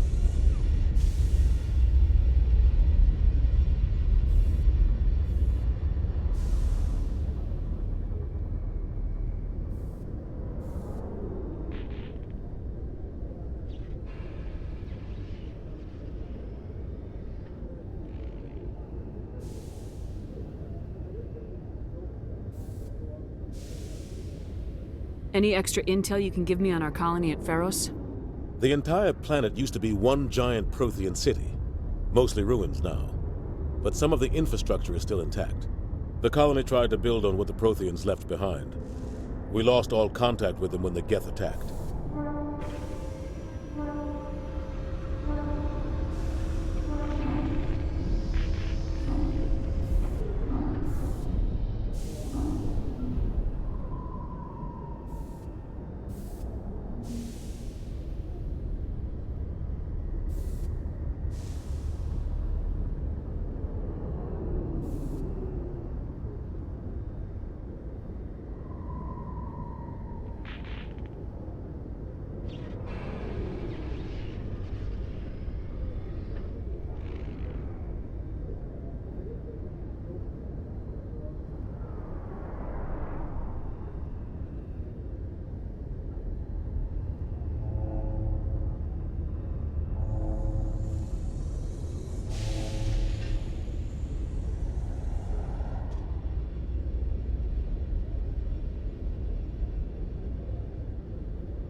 can you tell me about Novaria? Novaria's trouble. Always has been. The whole planet's basically a center for corporations to conduct illegal research. Watch your back there, Shepard. Spectres are about the only form of Citadel authority Novaria respects. But they aren't popular.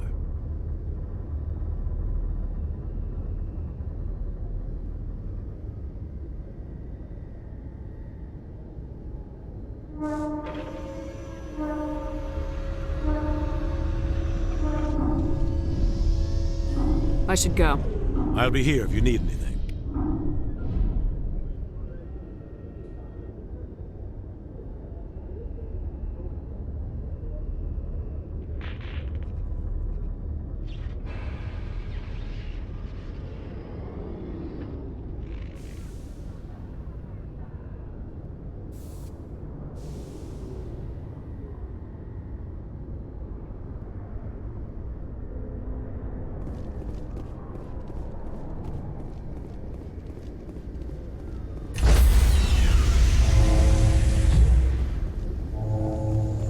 Stand by, shore party. Decontamination in progress. I heard what happened to Captain Anderson. Survives 100 battles and then gets taken down by backroom politics. Just watch your back, Commander. Things go bad on this mission, you're next on their chopping block. Captain Anderson should be the one in charge. It's like I'm stealing the ship from him. Yeah, the captain got screwed. But it's not like you could have stopped it. Nobody's blaming you. Everyone on this ship's behind you, Commander. 100%. Intercom's open. If you got anything you want to say to the crew, now's the time.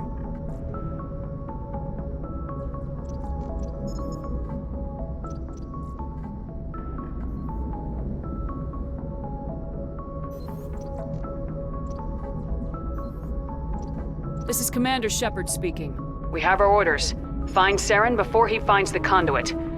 I won't lie to you, crew. This mission isn't going to be easy.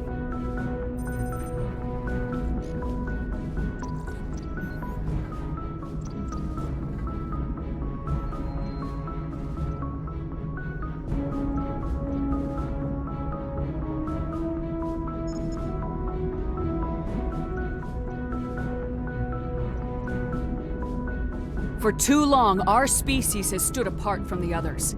Now it's time for us to step up and do our part for the rest of the galaxy. Time to show them what humans are made of.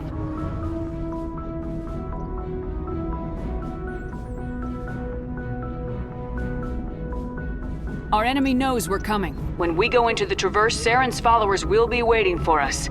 But we'll be ready for them, too.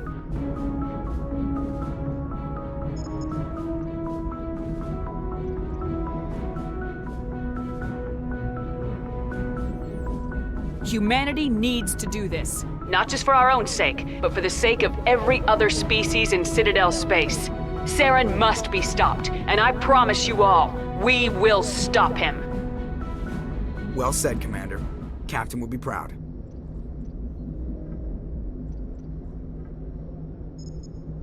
The Captain gave up everything so I could have this chance. We can't fail. Yes, ma'am.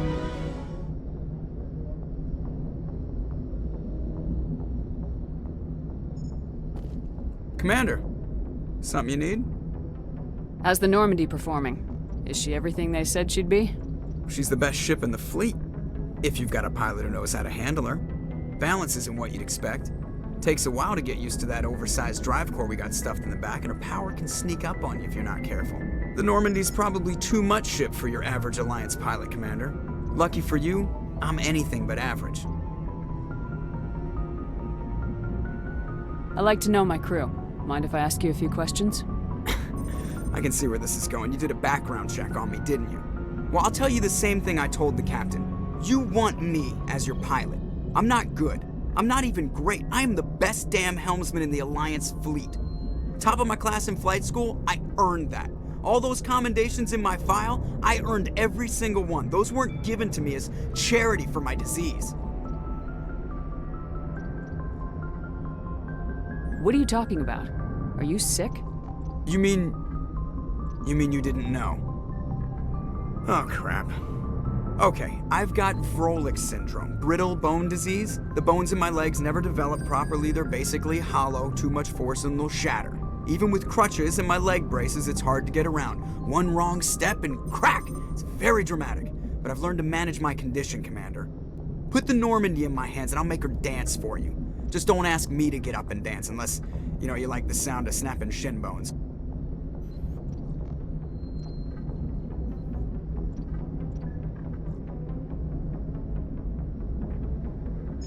Why does everyone call you Joker? It's a lot shorter than saying Alliance Flight Lieutenant Jeff Moreau. Plus, I love to make little children laugh.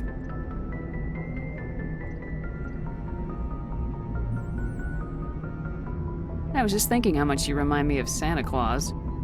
Look, I didn't pick the name. One of the instructors in flight school used to bug me about never smiling. She started calling me Joker, and it stuck.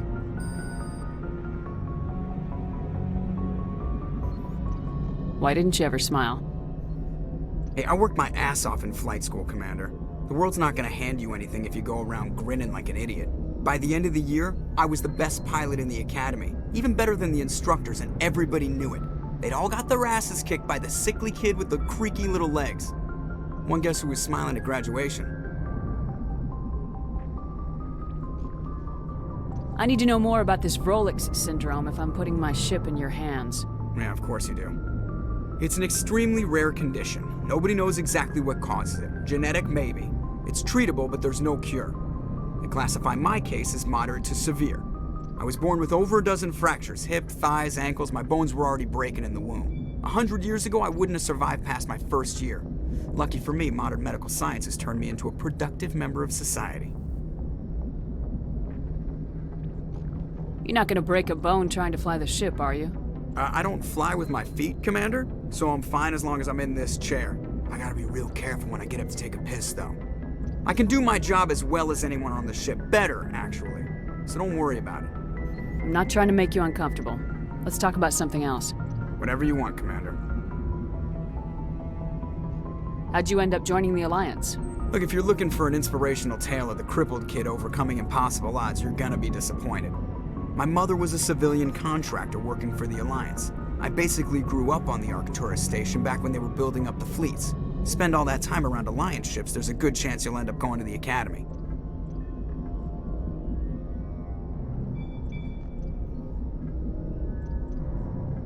I have to go. All right, see you.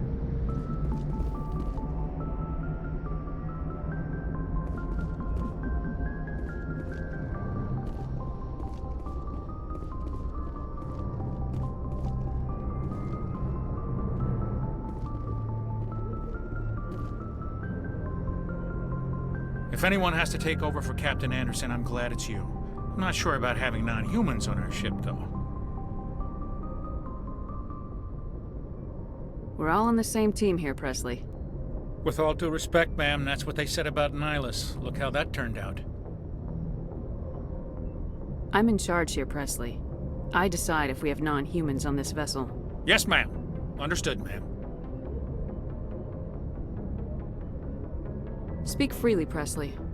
I want to know if you have It's not that, Commander.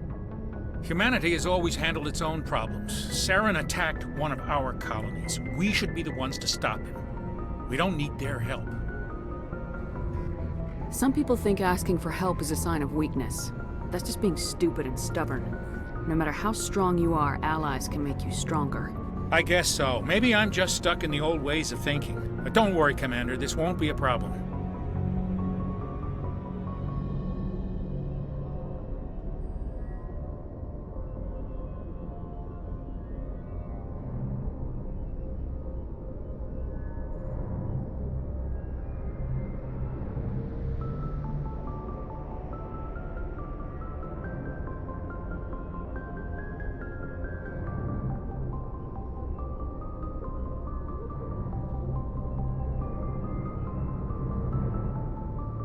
How did you end up assigned to the Normandy?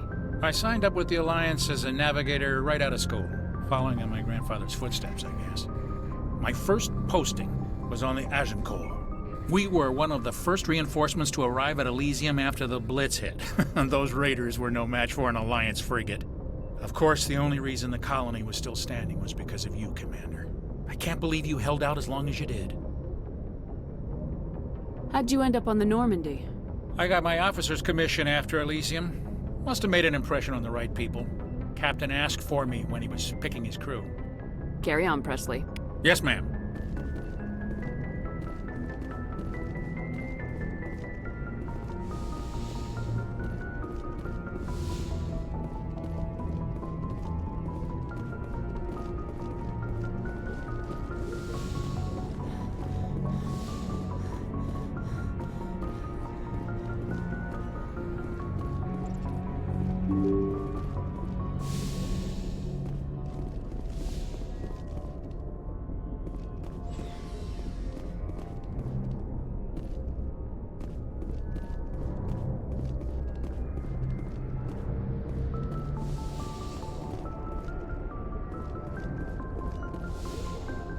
Yes, Commander?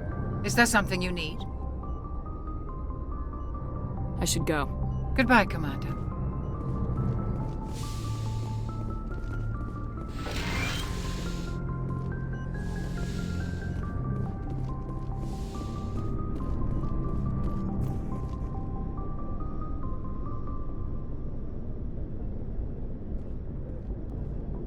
Anything you need, Commander?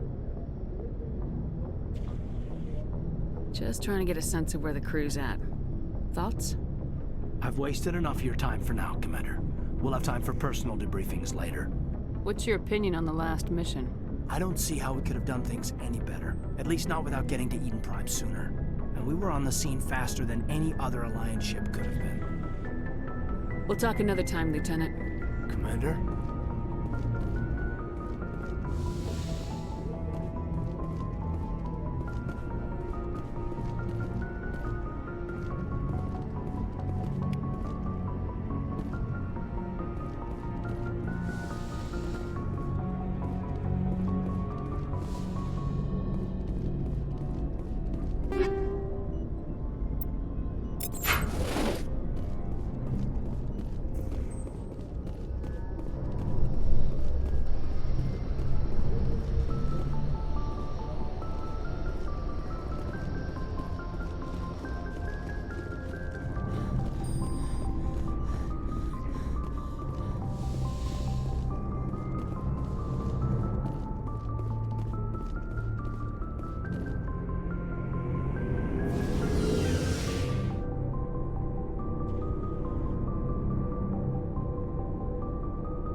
Hey, Commander.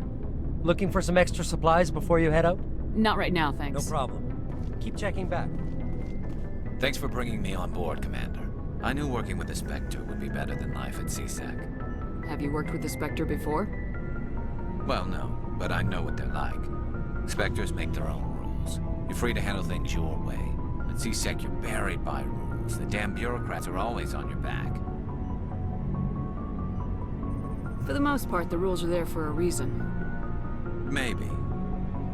But sometimes it feels like the rules are only there to stop me from doing my work. If I'm trying to take down a suspect, it shouldn't matter how I do it, as long as I do it. But CSEC wants it done their way. Protocol and procedure come first. That's why I left. So you just quit because you didn't like the way they do things? There's more to it than that. It didn't start out bad, but as I rose in ranks, I got saddled with more and more red tape.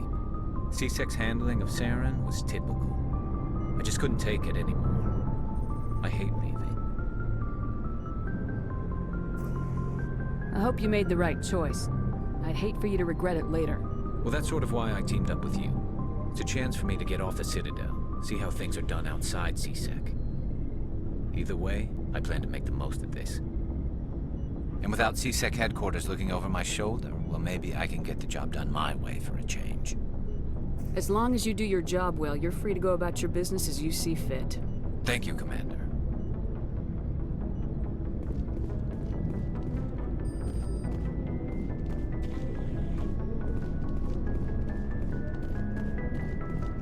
Commander?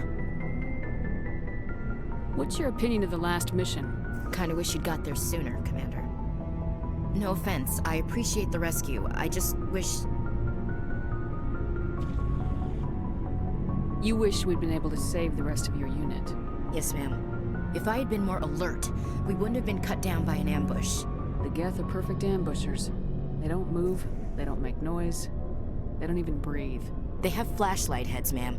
I'll make sure it doesn't happen again.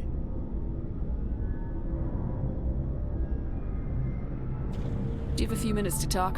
One-on-one? I'm sorry, Commander. I need to get my duty squared away. I wouldn't mind talking more later, though. Dismissed. Ma'am.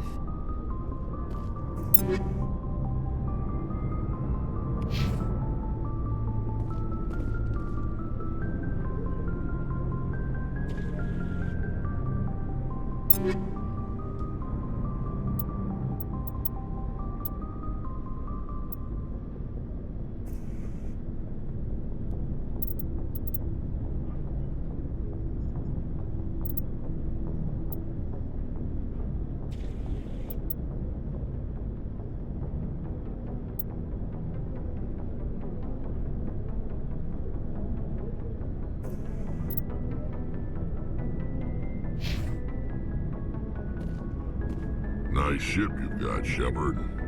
What can I do for you? What's your story, Rex? There's no story. Go ask the Quarian if you want stories.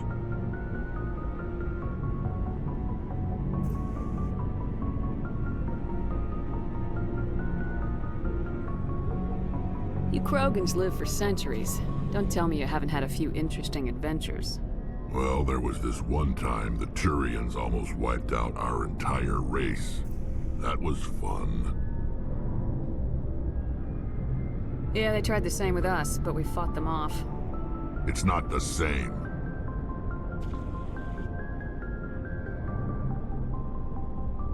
It seems pretty much the same to me. So your people were infected with a genetic mutation? An infection that makes only a few in 1,000 children survive birth? And I suppose it's destroying your entire species? I suppose it isn't all the same. I don't expect you to understand, but don't compare humanity's fate with the Krogan. I was just making conversation. I wasn't trying to upset you. Your ignorance doesn't upset me, Shepard. As for the Krogan, I gave up on them long ago. The genophage infected us, but it's not what's killing us. Are your people really dying? We're sure not getting any stronger. We're too spread out. None of us are interested in staying in our own system. Lots of species have left their homes and prospered. But they go to colonize new worlds. We're not settlers. We're warriors. We want to fight. So we leave. Hire ourselves out. And most of us never go back. What can you tell me about the genophage? Ask the Solarians if you want details. They made it. All I know, it makes breeding nearly impossible. Thousands die in stillbirth, and most never get that far. Every Krogan is infected, every one. And no one's rushing to find a cure.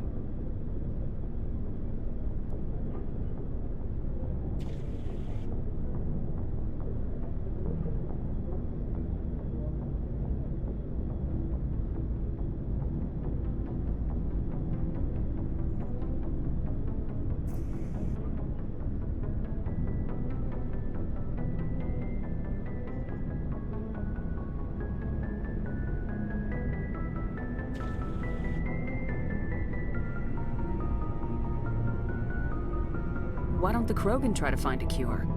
When was the last time you saw a Krogan scientist? You ask a Krogan, would he rather find a cure for the genophage or fight for credits? He'll choose fighting every time. It's just who we are, Shepard. I can't change that. Nobody can.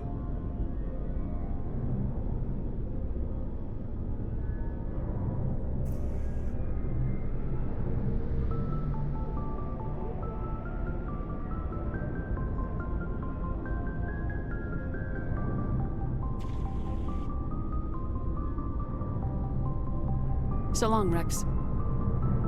Shepard.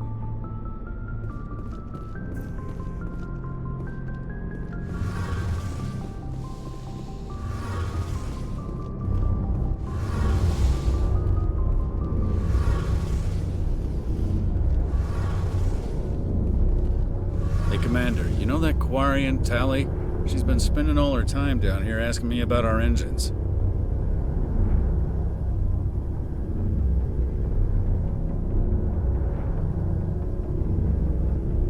I'll tell her to leave you alone. What? No, she's amazing. I wish my guys were half as smart as she is.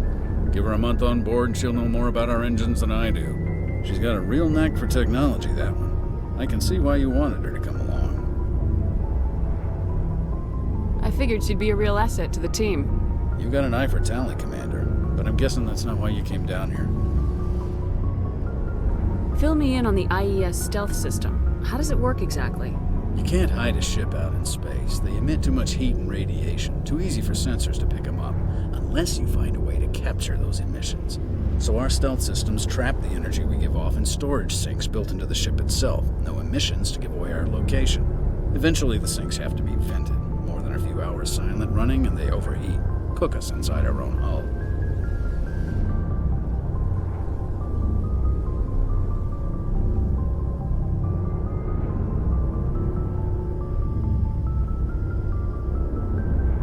There's no way for anyone to detect us? A visual scan can still pick us up. Anyone looking out a window can see us plain as day.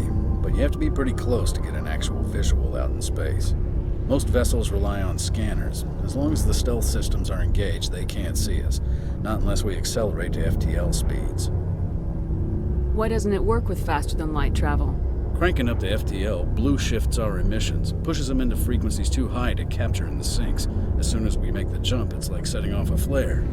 Sensors can pick up our location whenever we enter or exit FTL flight, but for short-range missions, our stealth systems are amazing, and we've got the only one. I want to know more about the Normandy. She's the best ship I've ever served on, probably the fastest vessel ever designed, and she's the only one using the new Tantalus drive core. What's so special about the Tantalus drive core? Proportionally, it's about twice the size of any other vessel. Not only are we faster, we can run at FTL speeds longer before we have to discharge the core. Where else have you served, Adams? If you name a class of Alliance ship, I've probably served on it. Everything from dreadnoughts and carriers right down to frigates like the Normandy.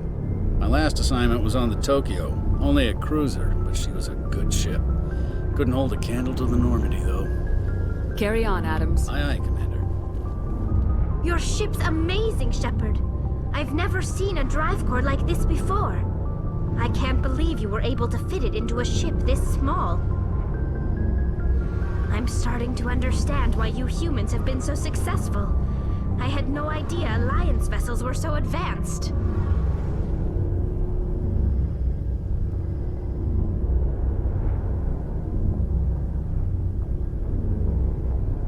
The Normandy's a prototype, cutting-edge technology. A month ago, I was patching a makeshift fuel line into a converted tug ship in the flotilla. Now, I'm sitting on board one of the most advanced vessels in Citadel space. I have to thank you again for bringing me along. Traveling on a vessel like this is a dream come true for me. I had no idea you found ship technology so interesting. It comes with being a Quarian.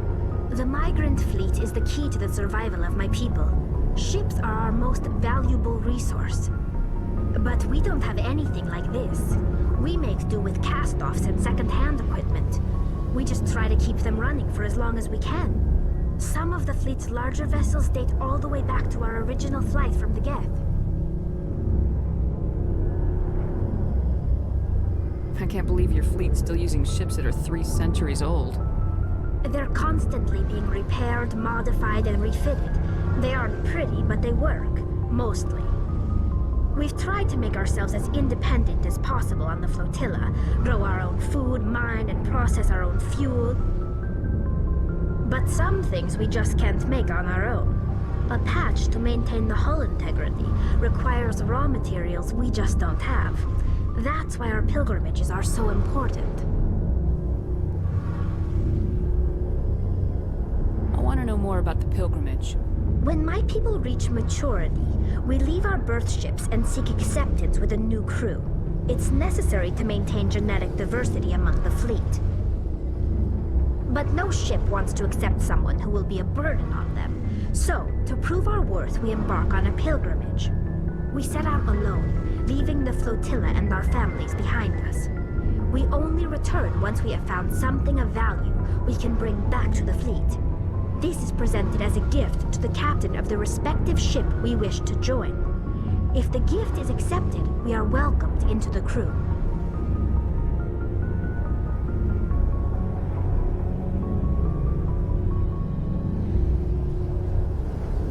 Can a captain choose to reject the gift?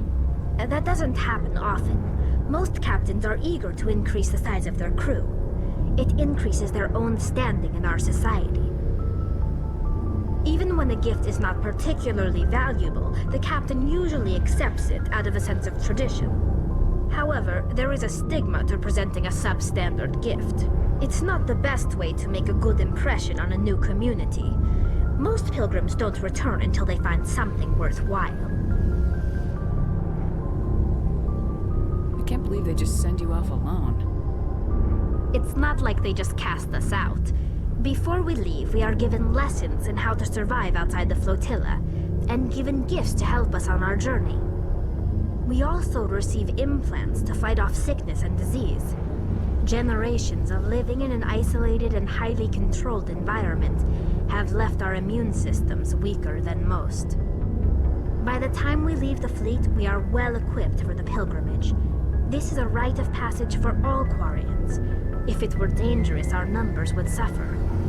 Virtually every pilgrimage ends with a triumphant return and the ritual presentation of the gift to one of the fleet's captains. I want to talk about something else. Like what? Tell me about your people. Our lives aren't easy. Resources are scarce, and we are constantly on the move.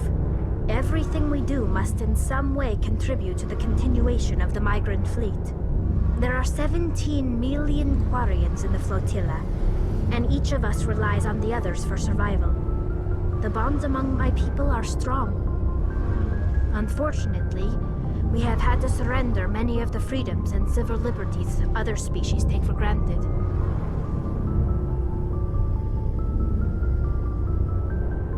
What kind of freedoms? Well, it's illegal for parents to have more than one child. If our population grows too much, it would strain our resources to their breaking point. Of course, we also can't allow our numbers to become too few. If our population is in decline, the rule against single births is temporarily repealed.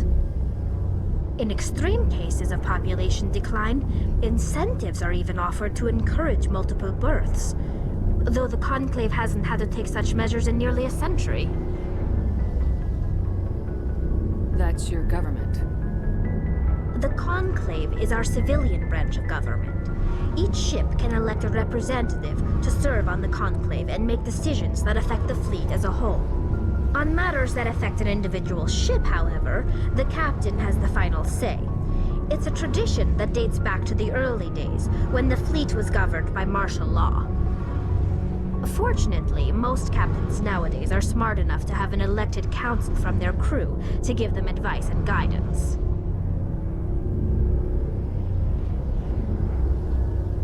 So the ultimate power rests with elected officials?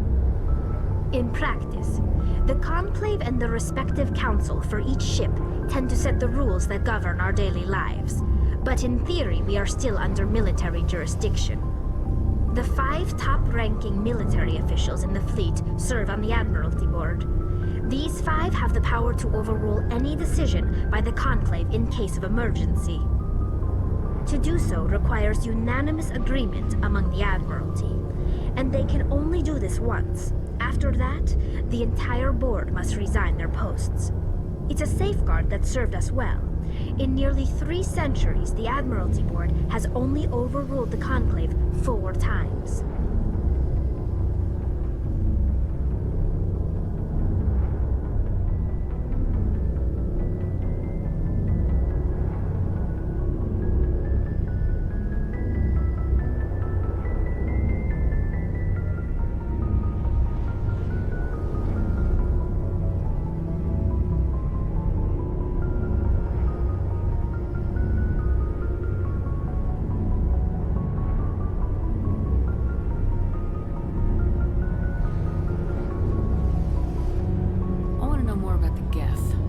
I doubt I can tell you anything you don't already know.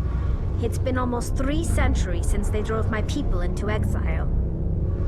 All I know is the story of their origins, what they were when we created them, and how they turned on us. Interesting. The Geth were originally created to serve as an automated manual labor force. Initially, their intelligence was as limited as any VI. Over time, we made small modifications to their programming to allow them to perform more varied and complex tasks, bringing them closer and closer to true AI status.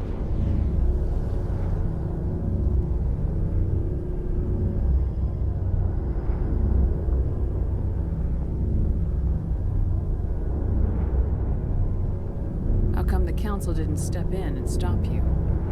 This wasn't true AI research. We may have been skirting the bounds of the law, but we never did anything that was actually illegal. The changes were so insignificant, so gradual, that we were able to control them. Or so we thought. But one thing we underestimated was the power of the neural network. 1 million Geth thinking simultaneously created an inherently unstable matrix.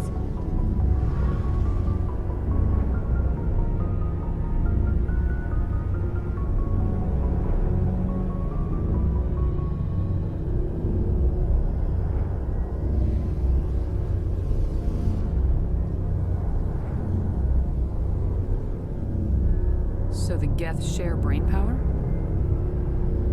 Many of the Geth's logic systems were designed to work in concert with other nearby Geth. Basically, the more of them you have in a group, the smarter they are.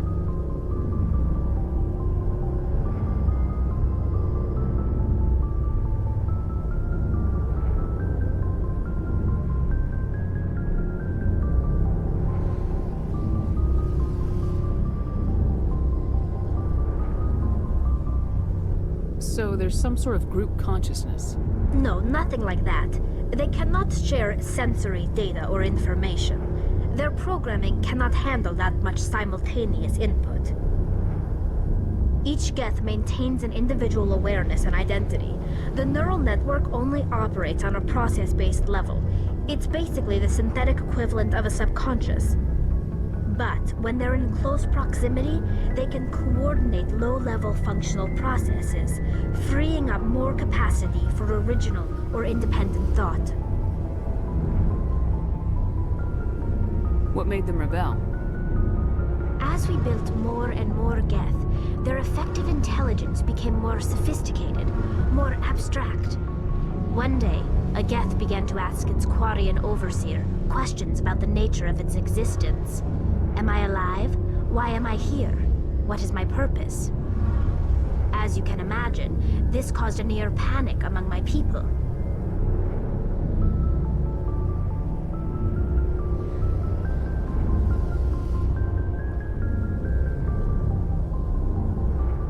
What did you do? It was inevitable the newly sentient Geth would rebel against their situation. We knew they would rise up against us, so we acted first. A general order went out across all Quarian-controlled systems to permanently deactivate all Geth. The Geth responded to this order violently. Hey, you can't blame them for fighting for their survival. We had no other choice. The Geth were already on the verge of revolution. By acting quickly, we had a chance to end the war before it began. The hope was that most of the Geth would still be little more than machines, incapable of organized resistance. But they had progressed much further than anyone anticipated. The war was long and bloody. Millions upon millions of Quarians died at their hands. In the end, we were forced to flee our own homeworld. We feared the Geth would pursue us, but they never came beyond the Veil. Now we drift through space, exile searching for a way to reclaim what was once ours.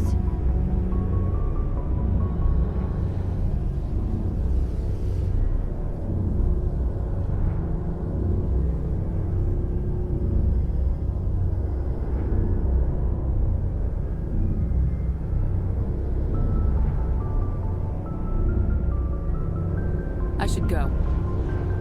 See you later.